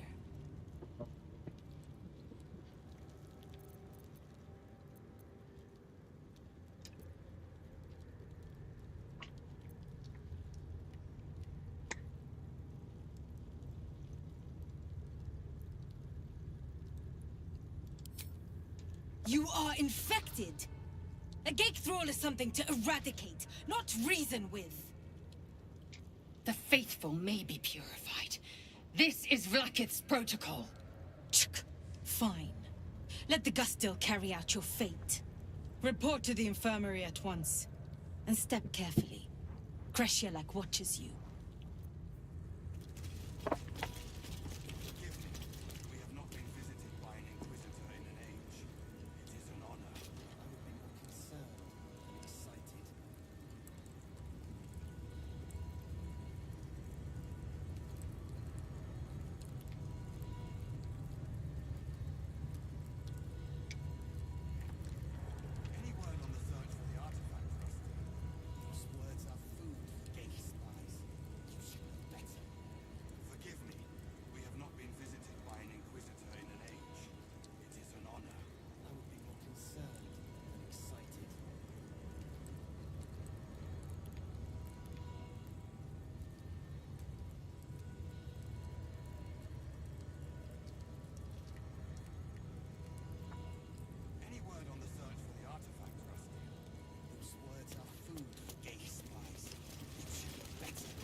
I heard they're making us join the patrol soon. The search wasn't going badly. They don't fool around. Oh, I'm more than aware, trust me. I've had plenty of training in what to expect from them. In that case, lead on, miss.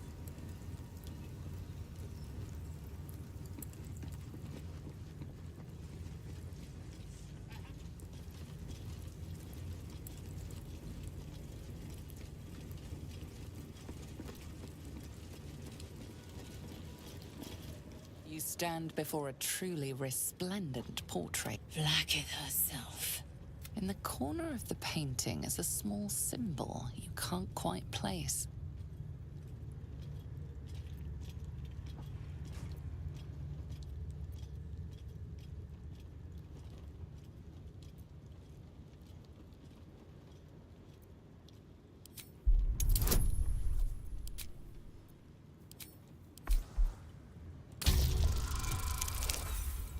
Oh. I am inspired.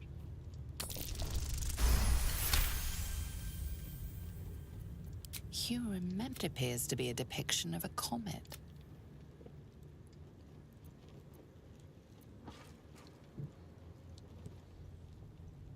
That face, that expression, her power and beauty are beyond words.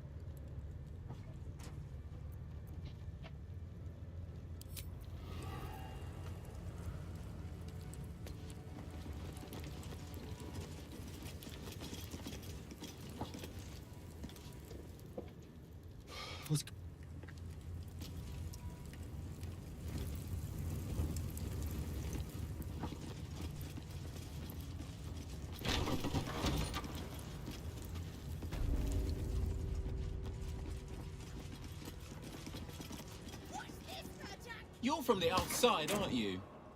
I can tell.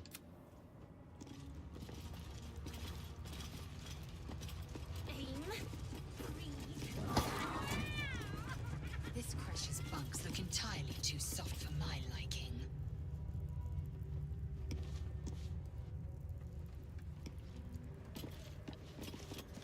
I know the Gustle does.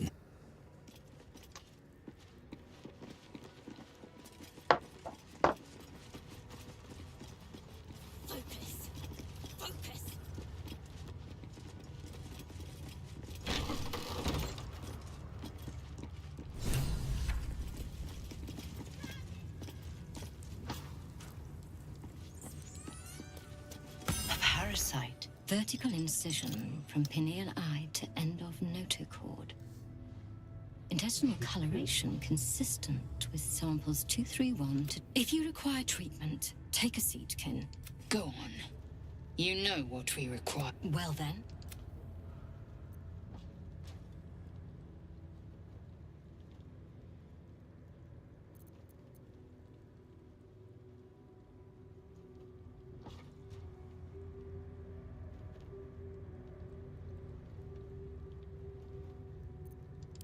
Very specific question. I can only deduce. You have a parasite of your own.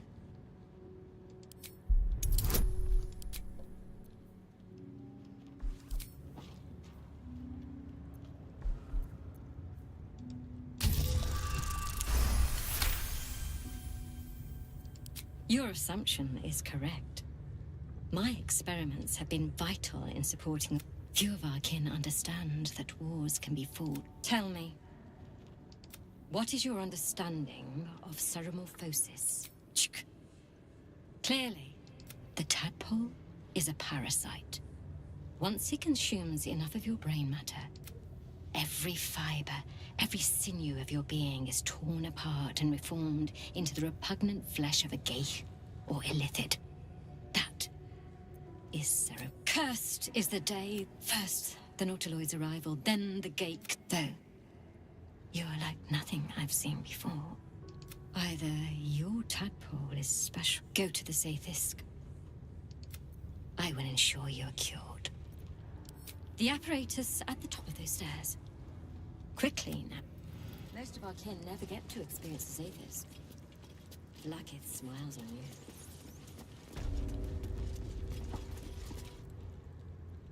illitherate skull refashioned for cleansing. The Zaithisk. Purity at long last. The Zaithisk. Vlaakith's purity distilled. My duty. My right.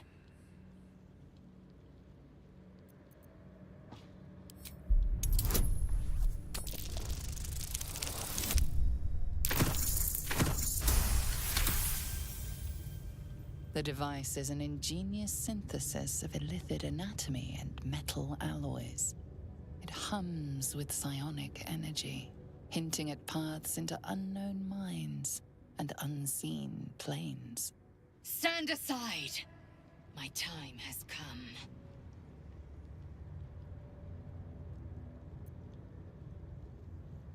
Praise Vlaakith. Sit, child. An unseen blade cleaves your mind in two. Impossible. The Zaithisk's psionic forces batter Lae'zel's thoughts.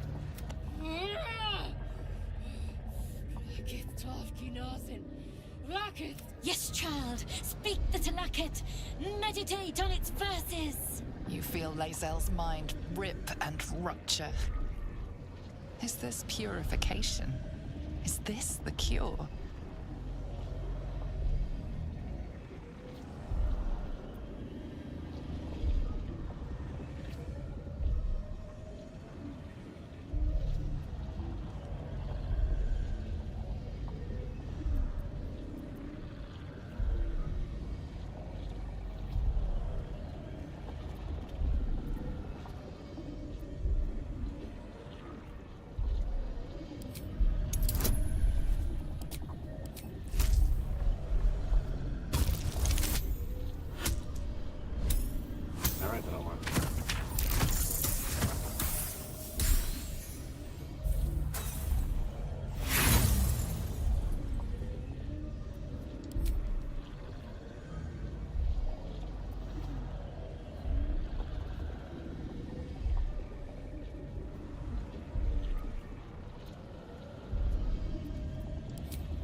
Yes, child. That thing's killing her. Your vision narrows. You sense myriad specters of Githyanki past. This is their fate. This is their anguish.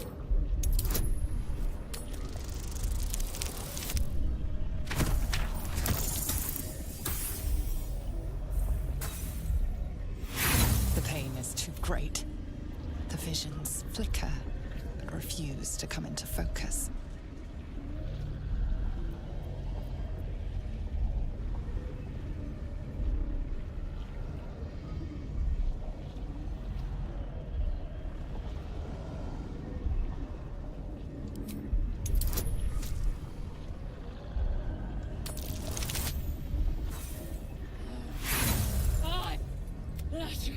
Yes, child. Your marrow. Remove her!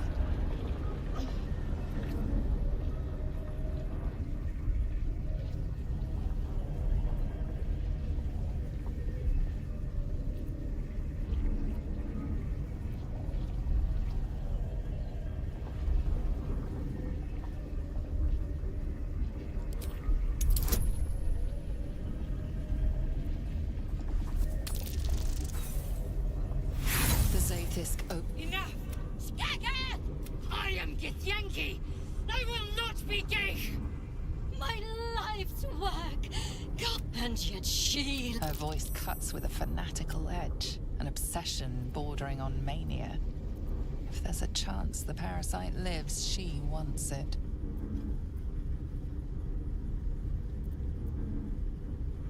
The Zaithisk. The only variable in this experience was you and your part. Wait here. Our No! I followed the protocol! I must be cleansed! That was too close. I followed protocol. The Gustil tampered with it. Traitor. And there may be more still. This must be why the Inquisitors come.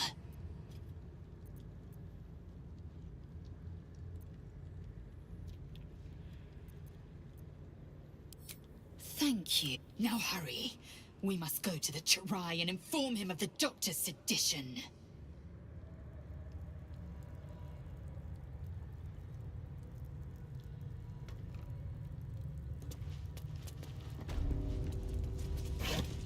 There's a parasite nearby. You should take a closer look. If not over, then through.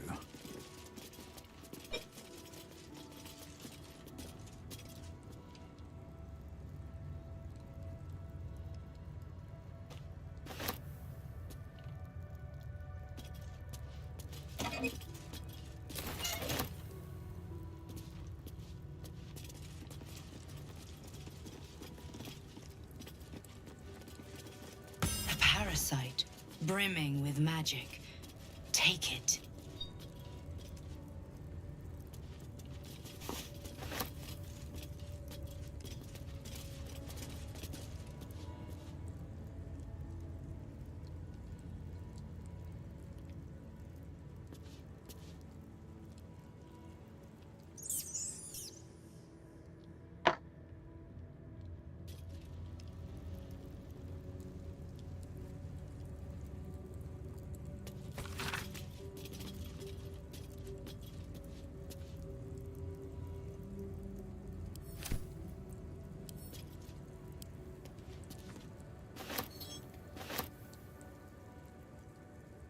Githyanki scholars study gate devices closely. Githyanki scholars study gate devices closely. They even incorporate their findings into our own machines and magic.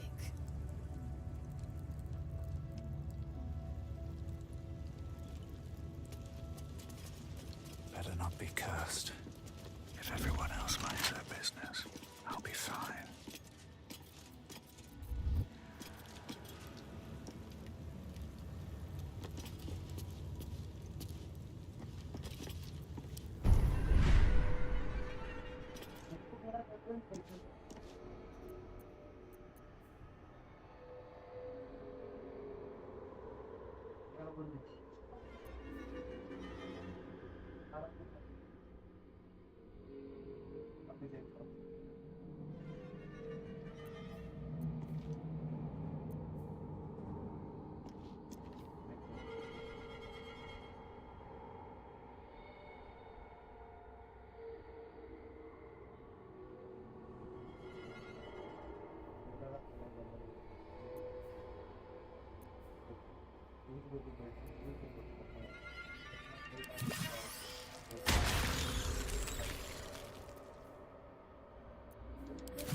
With a flick of the wrist.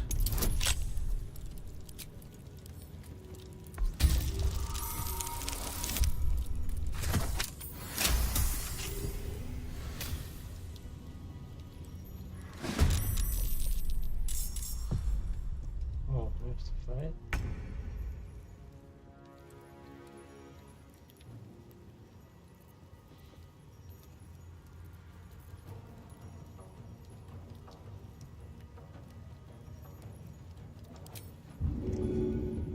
And away I go.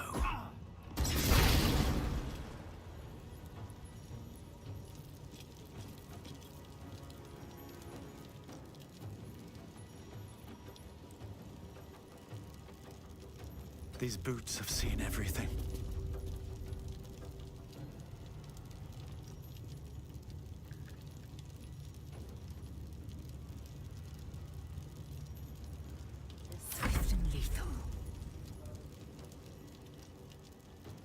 Make way.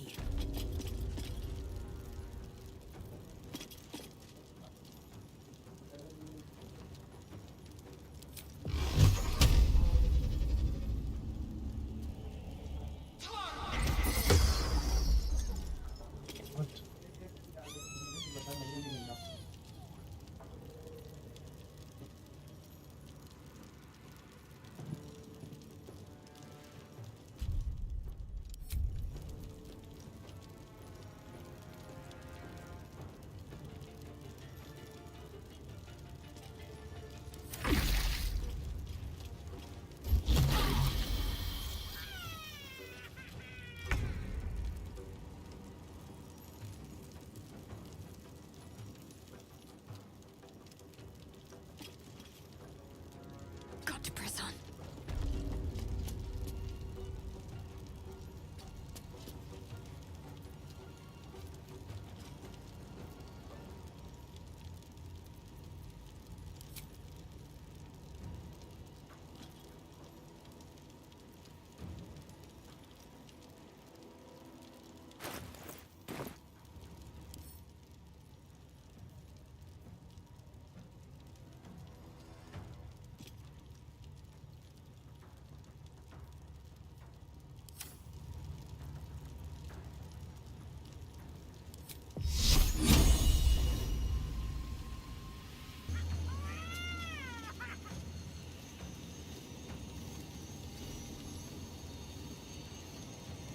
Let's cut your fire, baby.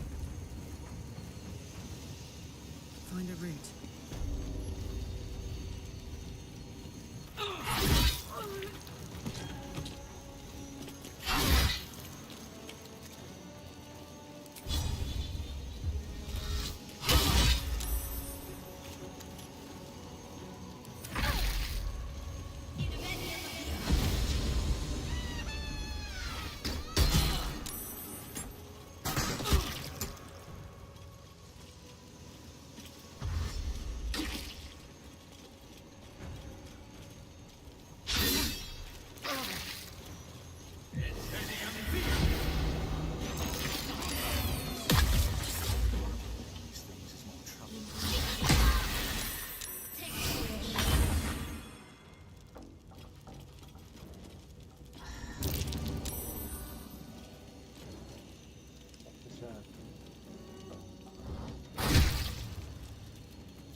You're not gonna like this, mate.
Support incoming.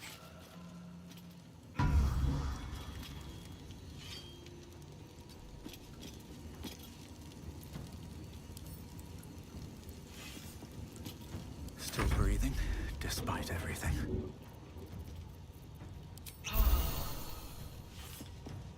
I'm ready.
Make way.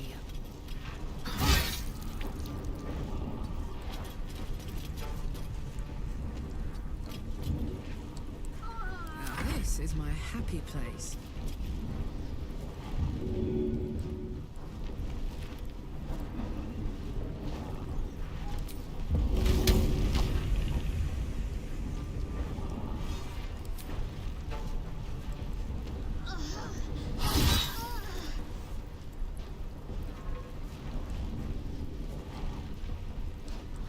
Heading out.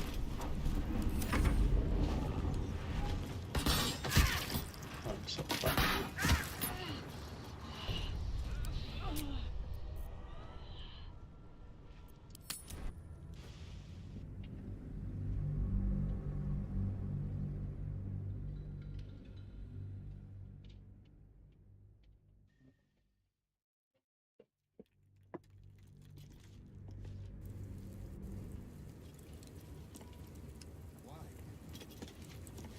What's up for discussion? Faithful Shkatzai. We were not expecting visitors, kin. What brings you here?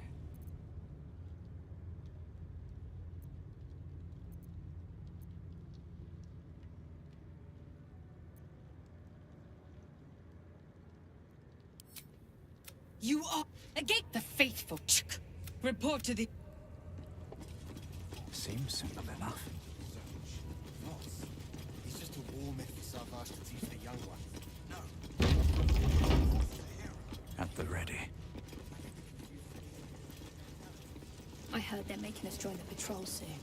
The search must be going bad. Gift. They don't fool around. Oh, I'm more than aware, trust me. I've had plenty of training in what to expect from them. In that case, lead on, miss.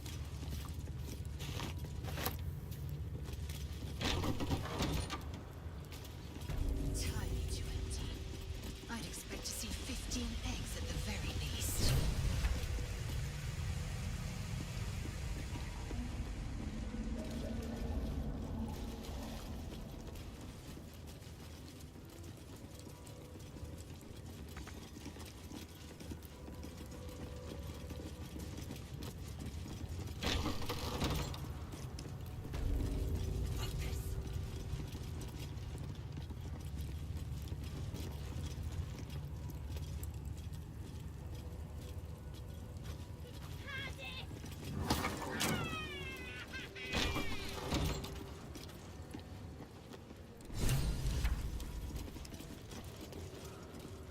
Parasite.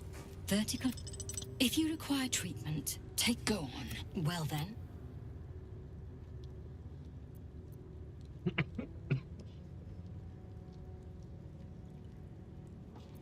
Very. I can only deduce. You have a parasite of your own.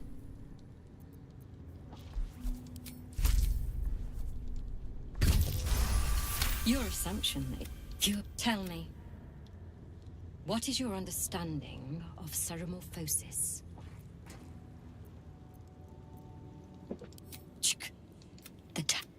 Every fiber, every sinew of your being is torn apart. A facile achievement for those. Must you keep bothering me? If you have cursed, tell me. How long have you been infected?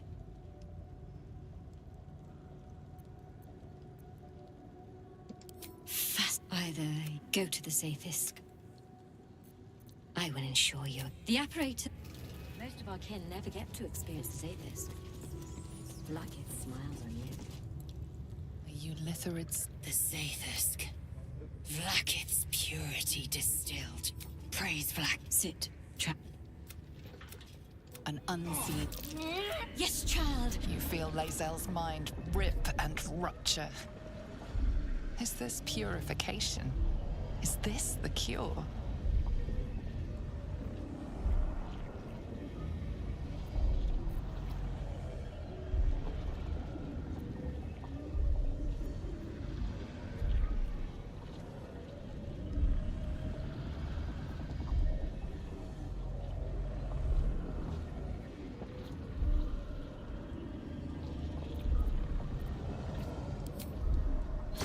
You Sharon. Yes, child. That thing's... Your vision narrows. You sense myriad specters of Githyanki past. This is their fate. This is their anguish.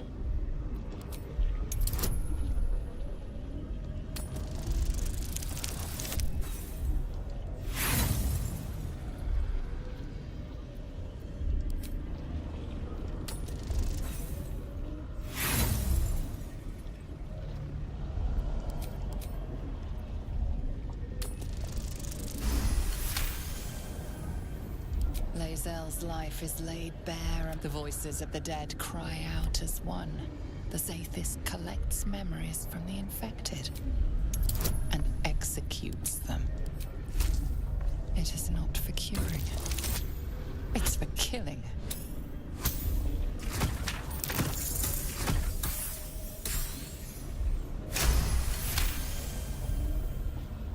What? Subscribe! Okay.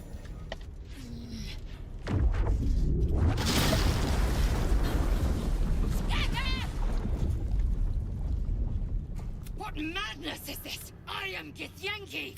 My life's... And yet she... Her voice cuts with a fanatical edge, an obsession bordering on mania. If there's a chance the parasite lives, she wants it.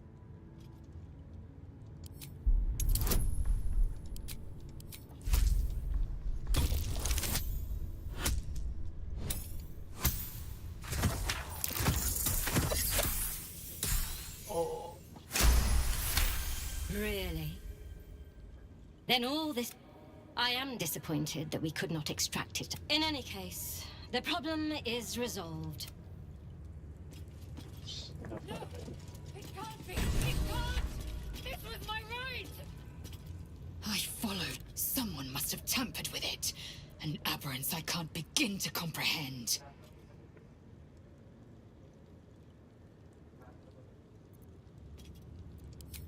Thank you. Now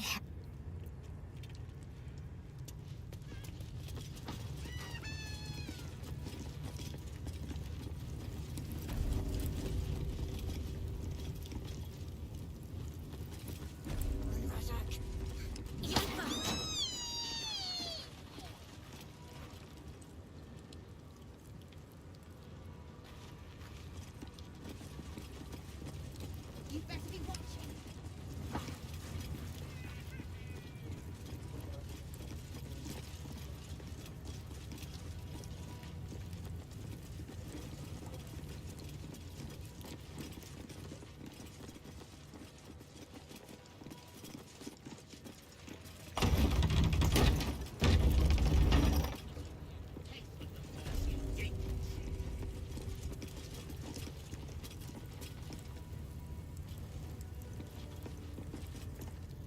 Chucky!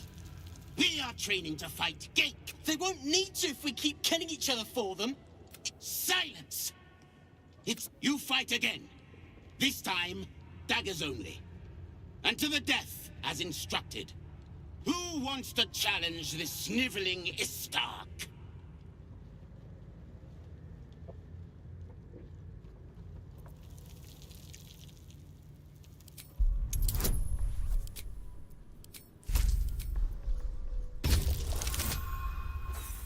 And yet here you are, pathetically This...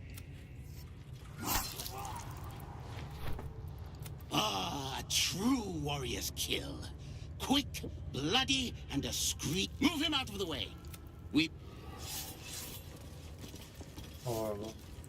You are well on your way to being gate food. Do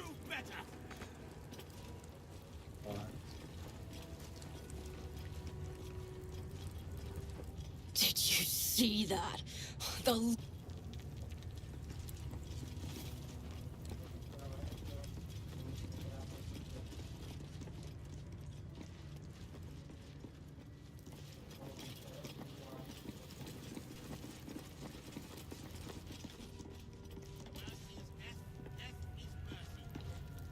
Go quietly, kin.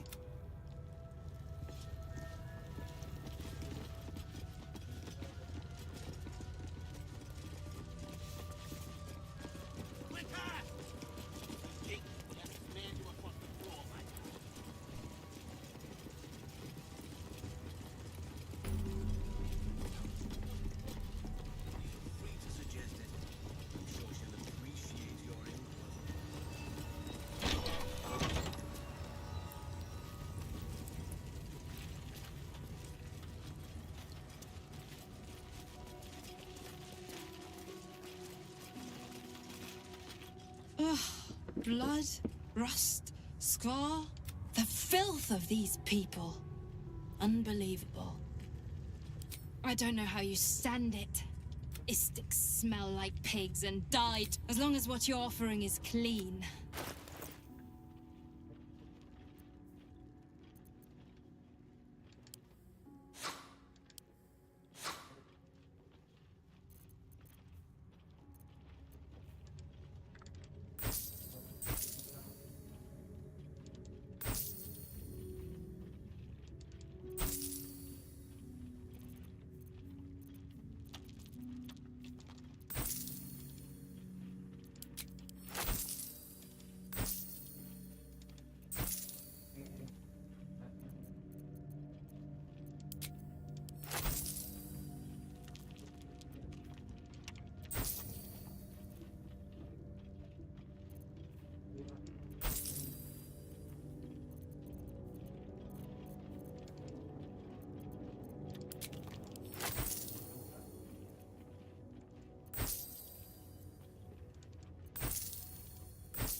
Wanna dance?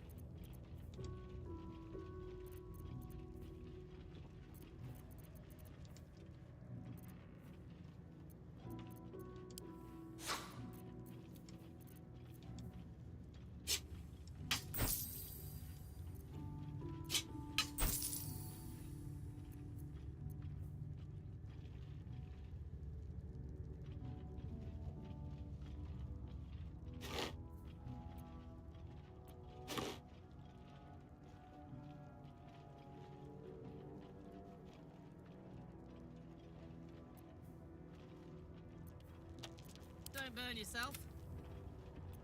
What am I to do?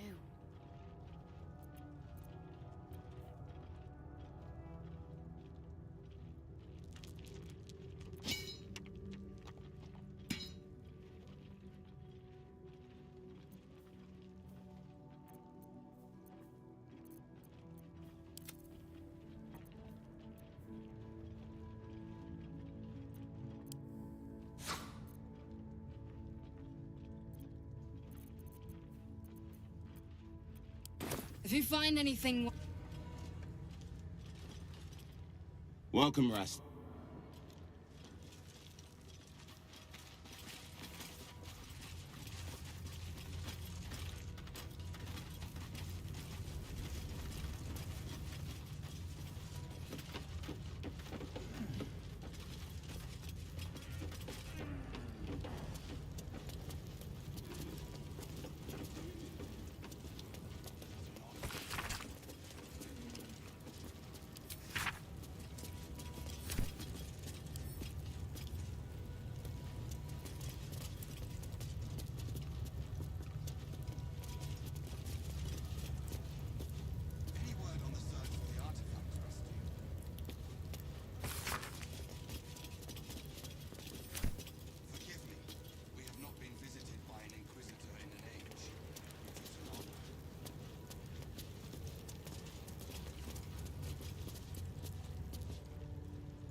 afford any mistakes. Better tread carefully.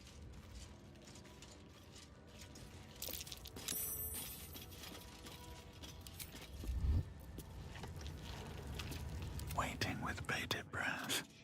It is an honor. I would be more concerned than excited.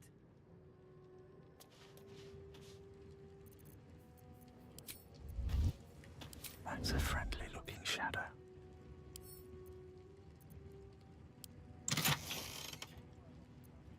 What do we have here?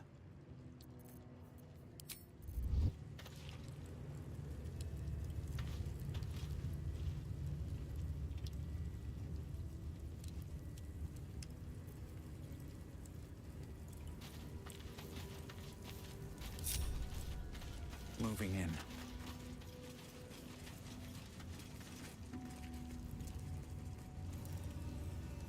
Feel free to suggest it. I'm sure she'll appreciate your input.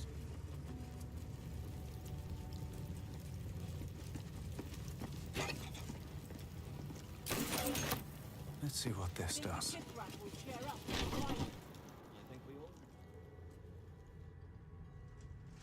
Please, Chitrai, I can explain.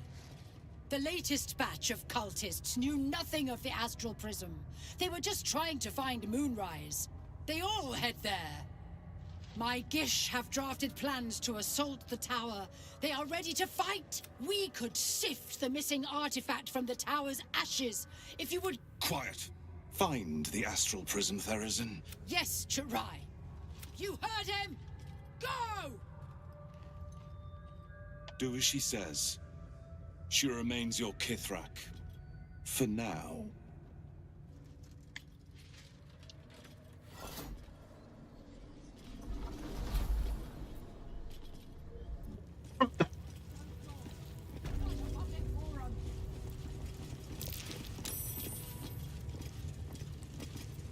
Tempers are rising.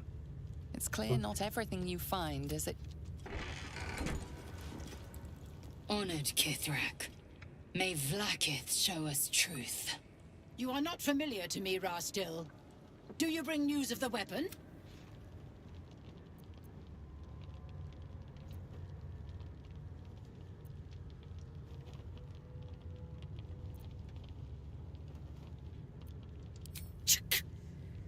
Kithrak, I have business to attend. You have returned. Any news of the weapon?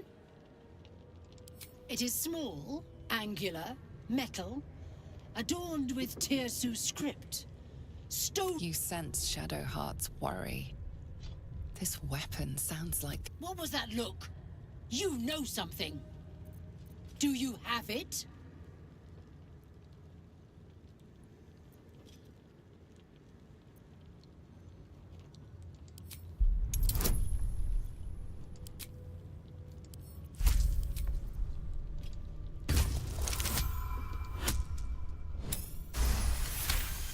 If you speak well, Inquisitor...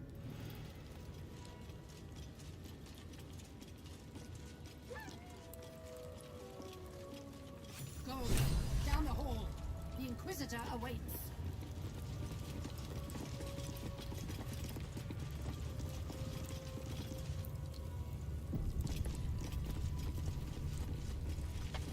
We should hurry to the... Do as I do. The Inquisitor shall tolerate only the utmost respect. Do you think this Inquisitor person is really going to help us? An Inquisitor can do far, far more than that. You'll see.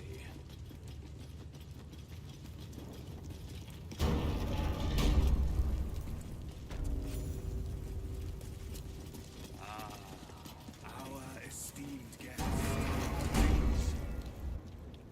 My Arden spoke of one of our kin that escaped a crashing Gex. Chitrai. Vlak... You have accomplished much, child.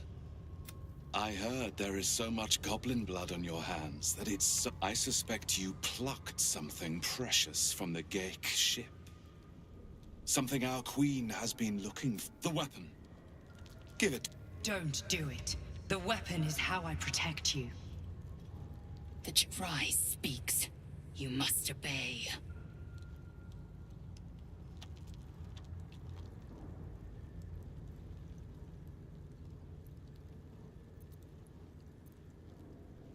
What business is that of yours?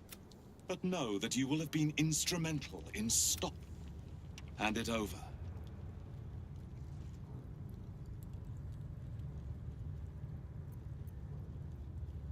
The grand design is what all Geik seek. The restoration of the Illithid Empire, which spanned the entirety of the multiverse. For centuries, their elder brains sought to bring back their dominion. Every plot they hatched, we stopped.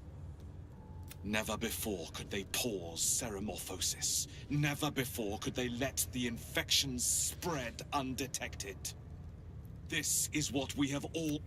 You saw the thralls gathered. It was a vision of the future. Luckily, so... The weapon. Don't give it to him.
You test our queen's patience.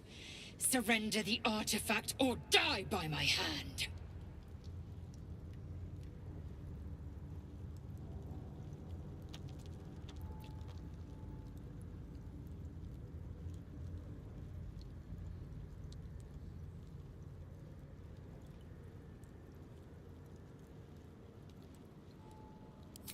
The Sathisk.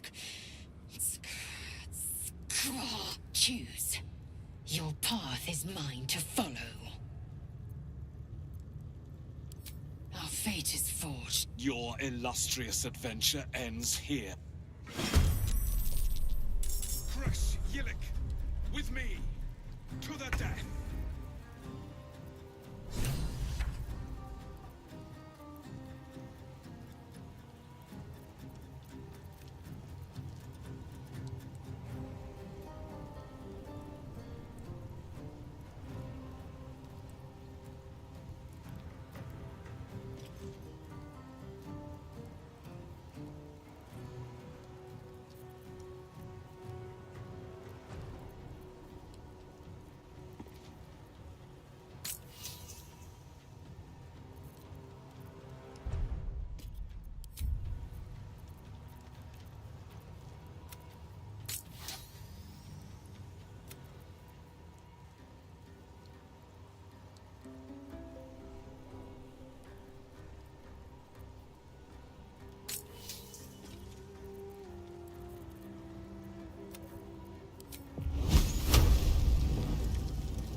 better get to it.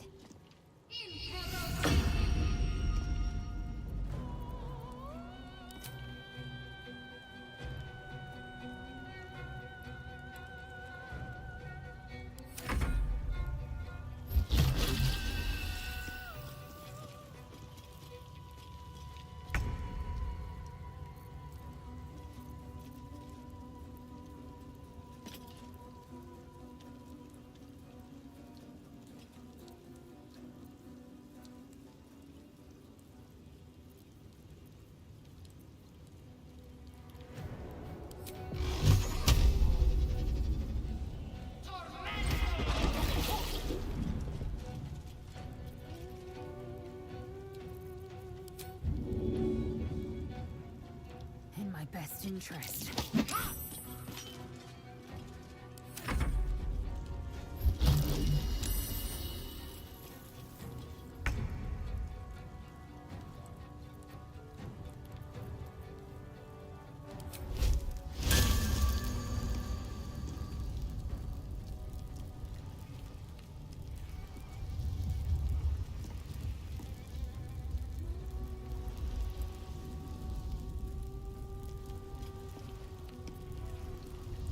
Watch this!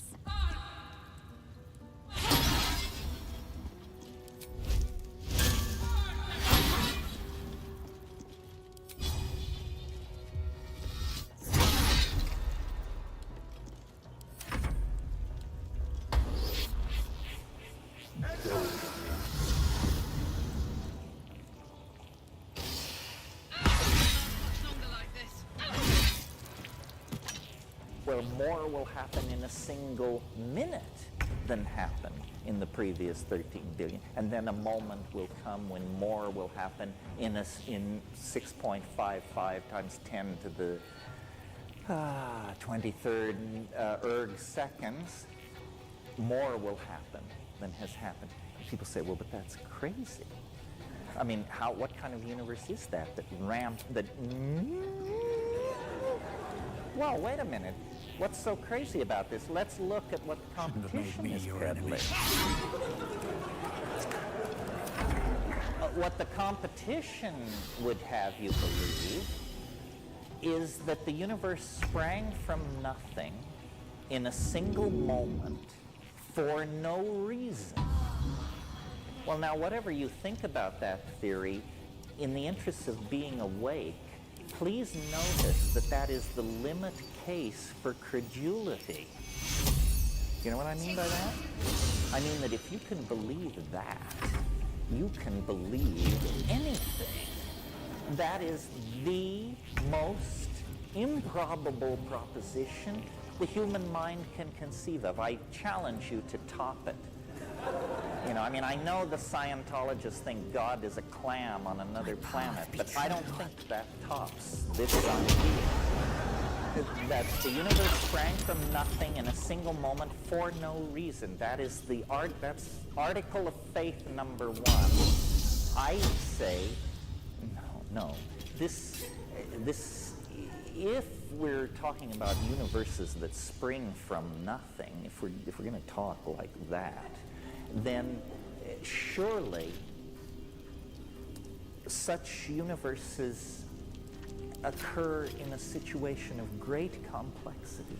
In other words, if we're going to look for an enormous eruption of emergent phenomena, an enormous, sudden, unexpected download of novelty, we shouldn't look in a domain of zero space, zero time, zero energy, zero anti-entropic organization. That's the worst place to look.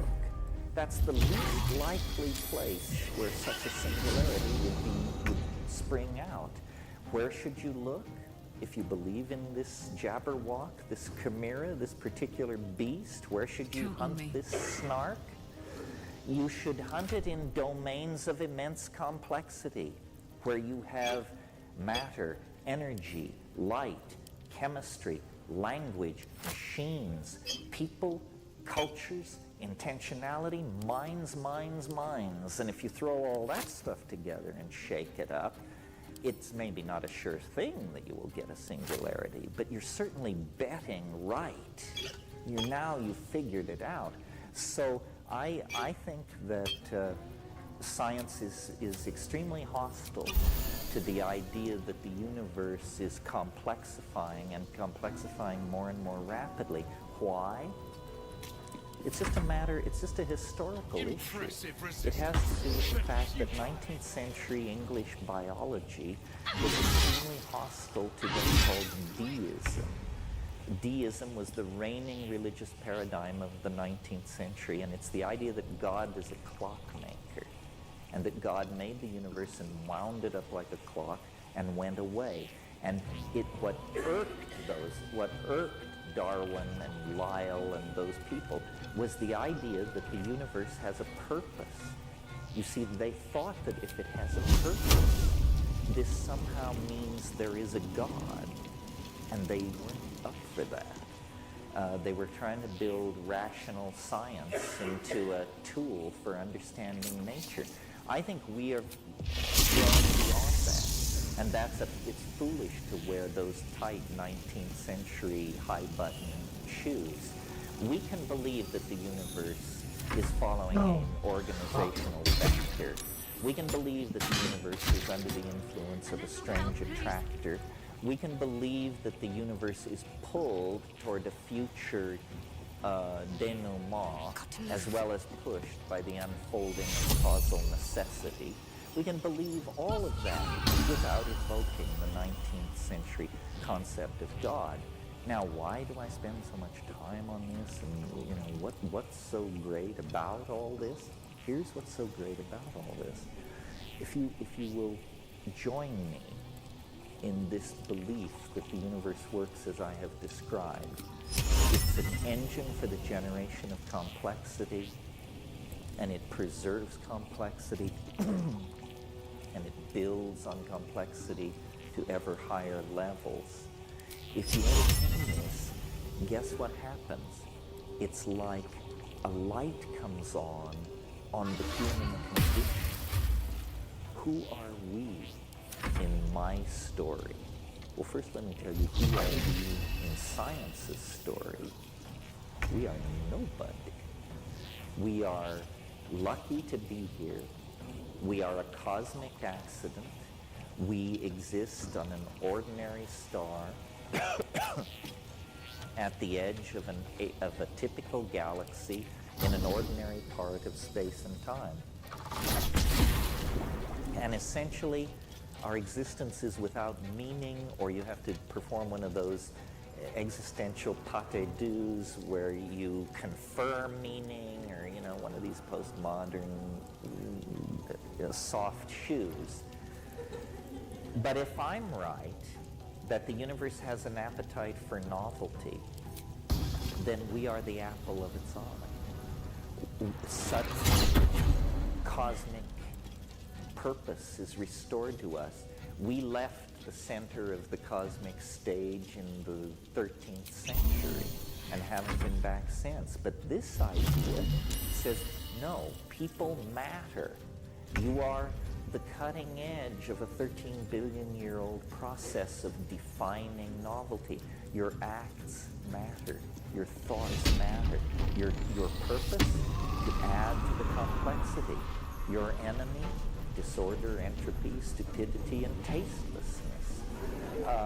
And so suddenly then, you have a morality, you have an ethical arrow, you have contextualization in the processes of nature, you have meaning, you have authenticity, you have hope, you have the cancellation of existentialism and positivism and all that late 20th century crapola that people used to entertain back in the old days. So that's why I am so keen for the idea of novelty, because it seems self-evident. And, we can argue about whether the eschaton will arrive in 2000 or 2012 or 3000. But I cannot believe that there is anybody in this room tonight who can, that the hardest thing to imagine is human history going on for hundreds and hundreds and hundreds and hundreds of more years. That's impossible. We see around us the process that make of history a self-limited game. The clock is ticking, folks. You think we can do gene splicing and internet and psychedelic drugs and manipulation of our genetic material and star flight and atom antimatter and quantum teleportation and all these things? You can extrapolate that 500 years into the future? Don't be ridiculous. No, history is some kind of a phase transition. It only lasts about 25,000 years. Some people think that's a long time. Some people think it's a short time. It depends on where you stand. I think of it as snap.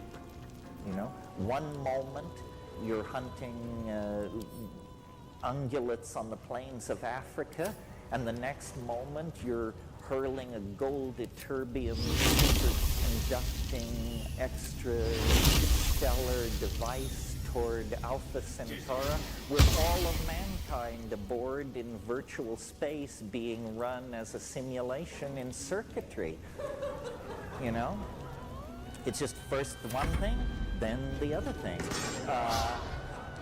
But now history, which lasts 25,000 years, is this weird period where you're neither fish nor fowl. You know, you're not the hunting ape anymore, but you are not yet the 16-dimensional digital god, you know? And in that transition phase, there is confusion, there is angst. But now we're at the end.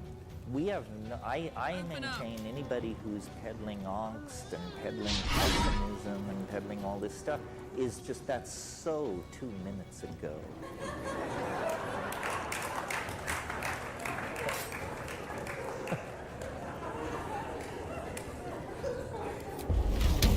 Question.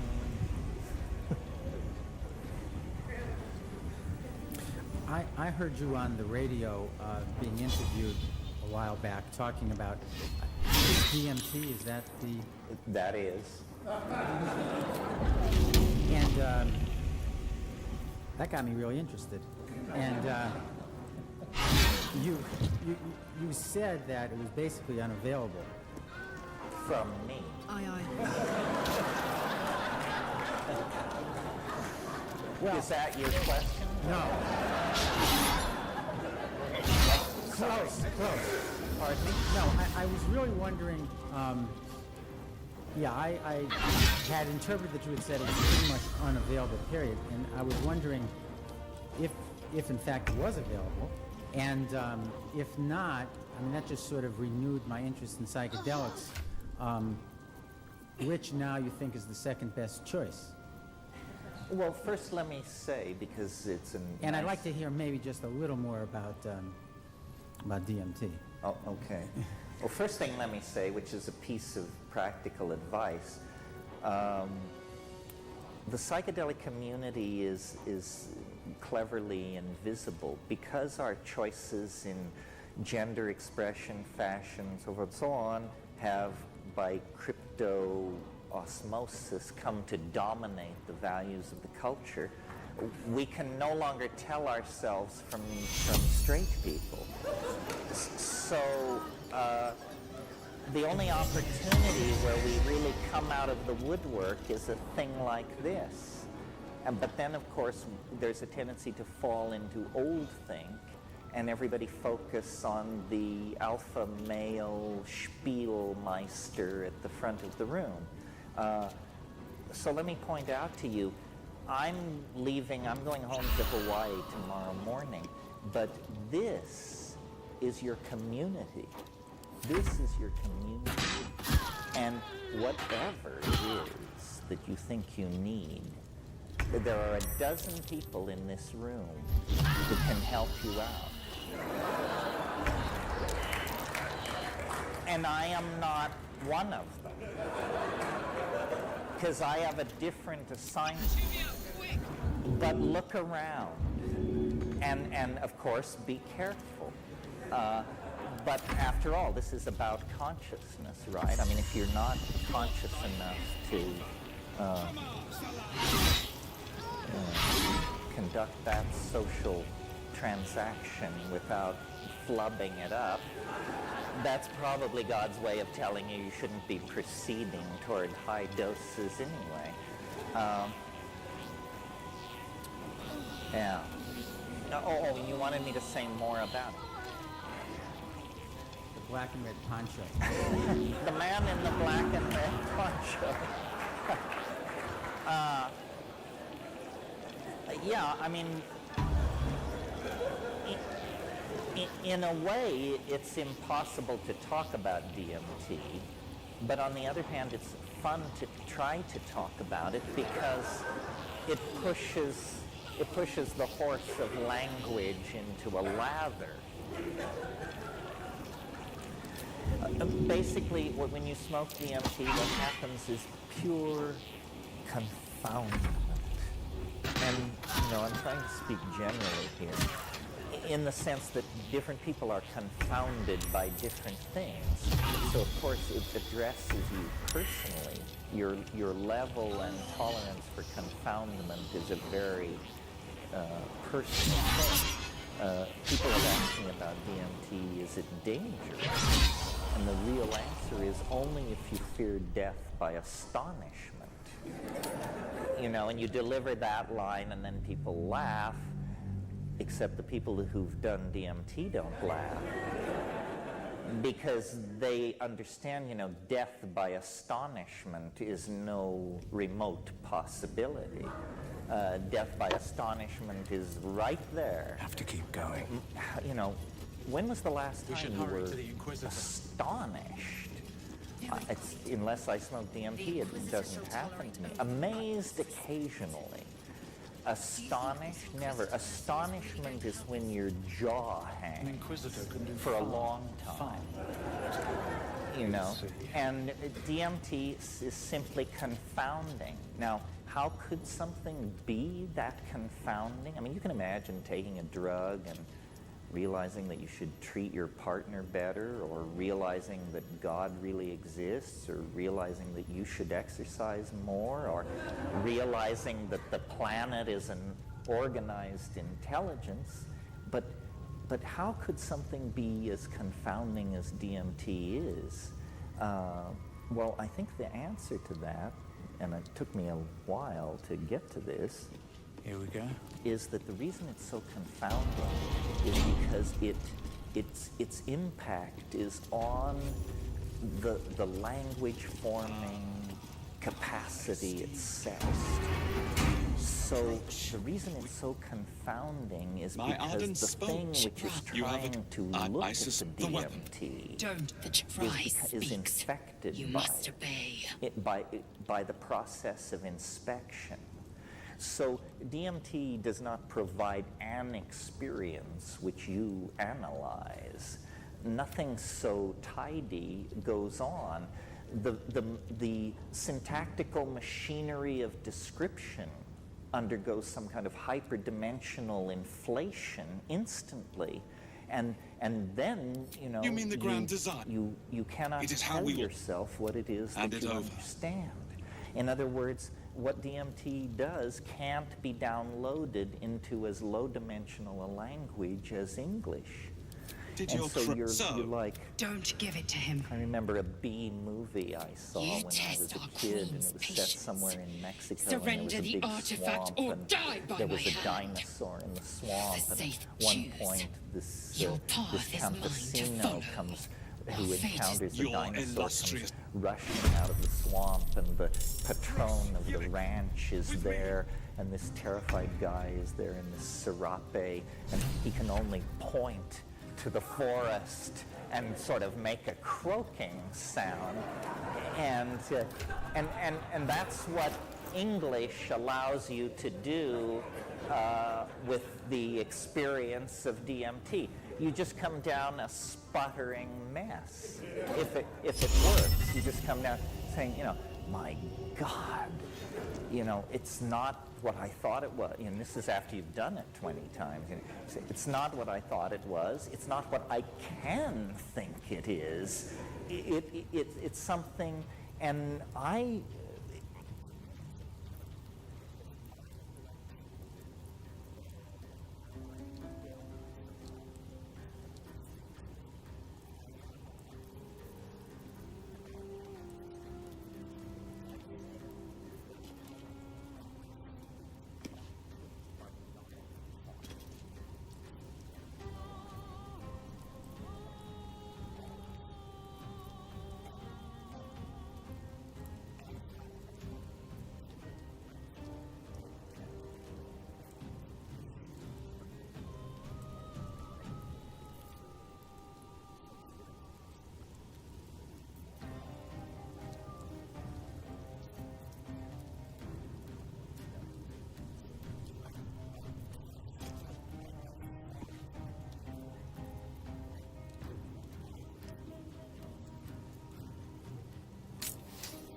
another?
Taking position.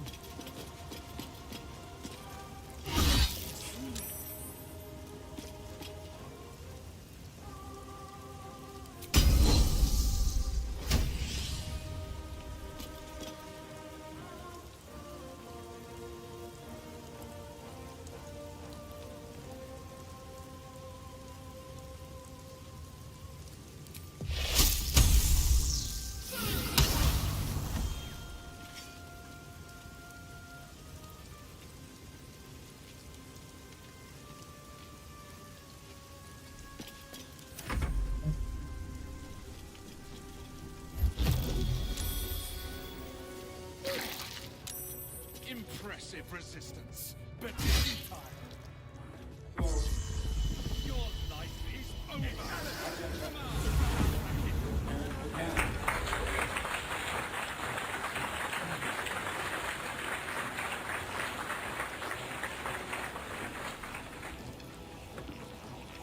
Can you all hear me? Can you hear in the back? Yeah, not very well. Make them hear in the back.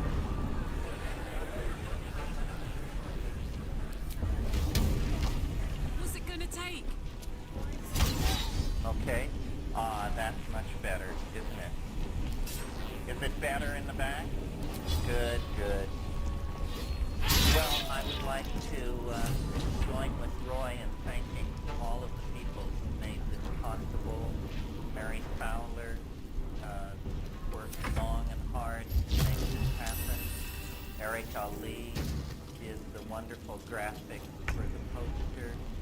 Pam here has controlled and managed traffic flow this evening. Diane and Roy are incomparable treasures in the LA community. I was talking to someone today who said they had listened to KPFK very carefully in the months that Roy and Diane were away, and it just ain't the same thing.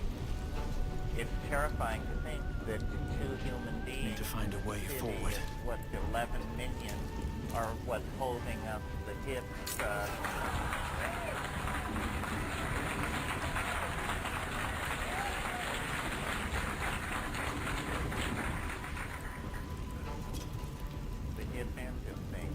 As Roy said, this is a benefit for KPFK and in a larger sense for Botanical Dimensions.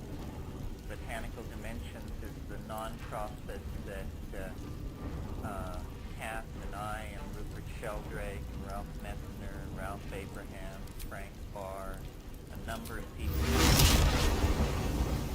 carry out plant rescue operations for medicinal plants, whole plants with a history of shamanic usage.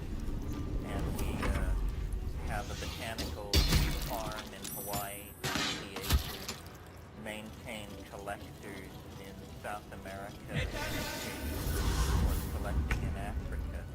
And this is our real world political work beyond the communicating and publishing and that sort of thing, where we actually try to impact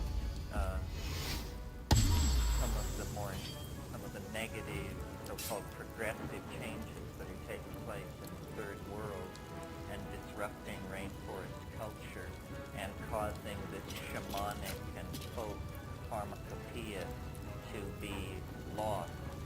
So I appreciate your being here tonight in support of that.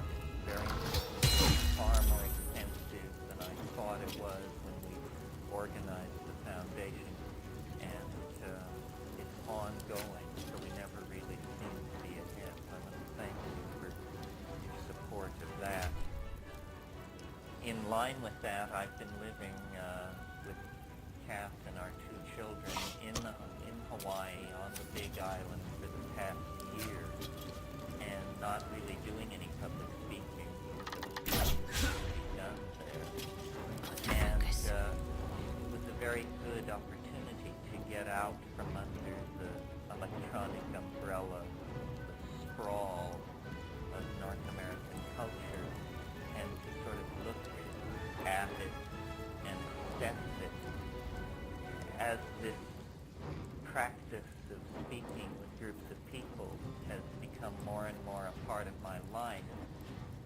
It has sort of changed in my mind from the addressing of certain topics and the building of a talk around a theme to more just pointing and looking and saying, well, here we are, here's where we've arrived tonight. What is the situation? What is the state of the world? What is the state of the union?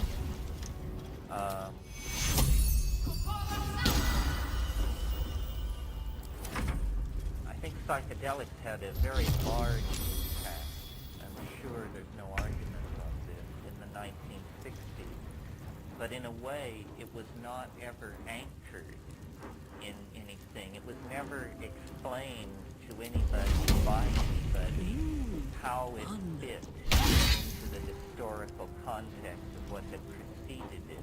Perhaps because no one actually knew at that time. For instance, there was no, the invoking of shamanism as an explanation for how plant hallucinogens work on psyche is completely alien to the literature. It just isn't there. And speaking of aliens, the theme of alien intelligence or of hyperdimensional organized intellects contacted in the psychedelic state, that also was an absent theme. It was basically presented, the psychedelic experience was basically presented as an exploration of the contents of the personality with a little bit of overflow into aesthetic issues. So I remember in the early days we would stack our Abrams books on Hieronymus Bosch, Sierra della de Francesca, and Giotto, and then the idea following Aldous Huxley was that you would imbibe the meaning of these great works of art behind the kind of psychic freedom that the psychedelic substance was going to graft on. Well, I think all those kinds of metaphors were useful, but it's been now 25 years of looking at that phenomenon and also of having the future continue to overtake us with ever more demands upon our cultural Another step forward. And our ability to cognize the cultural situation. And I think now it can be seen somewhat differently. And so these two nights in Los Angeles, which are called Understanding and Imagination in the Light of Nature, are a kind of effort to take several telescoping steps backward and place the adventure of psychedelic self-exploration in context, to frame it in a number of different ways, because I think it's very important for us to know, as the Hermetic Mysteries urge us to know, whither we have come, where we are, who we are, and whence we are going. All issues that the psychedelic experience, especially to my mind the plant hallucinogens, bring into close focus. Here is an opportunity for a theater of cultural growth that is unparalleled. How did we find ourselves in this situation? What is exactly Inquisitor the nature of the Wargas was cultural potent. situation in which then the We are psychedelic impressed. response is called forth?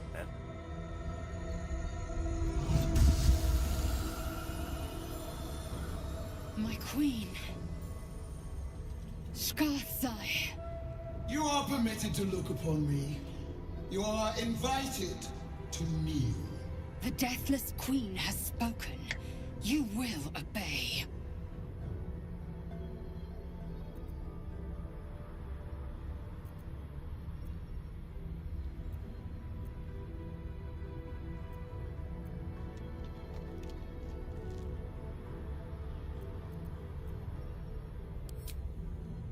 Did your crash teach you? Your choice of allies is Chma Zala. Alon of Kalias. You seek purity, child of Geth. You carry what is mine. Do I call you loyal servant or thief?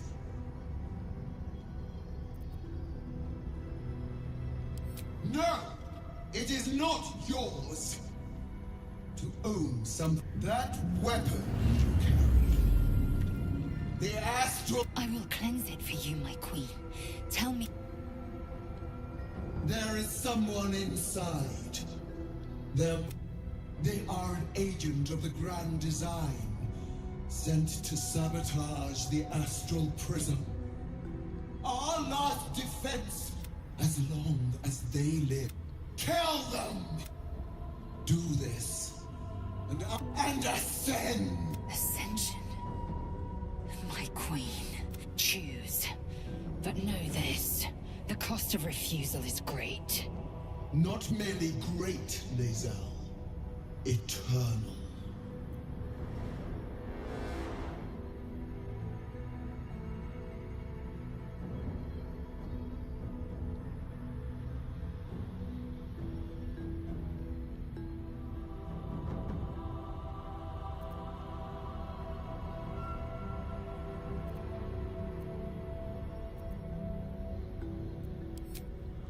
You! I will! Skvar! Do not defy our queen!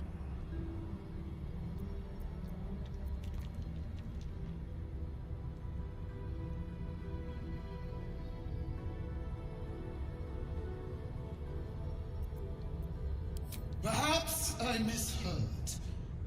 You would not speak ill of... Do not test her. She will be our ruin.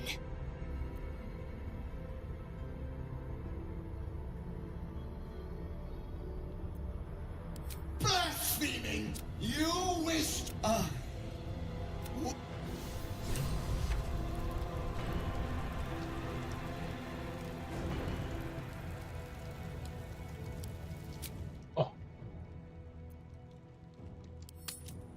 She just killed us. Well, that's the end of that.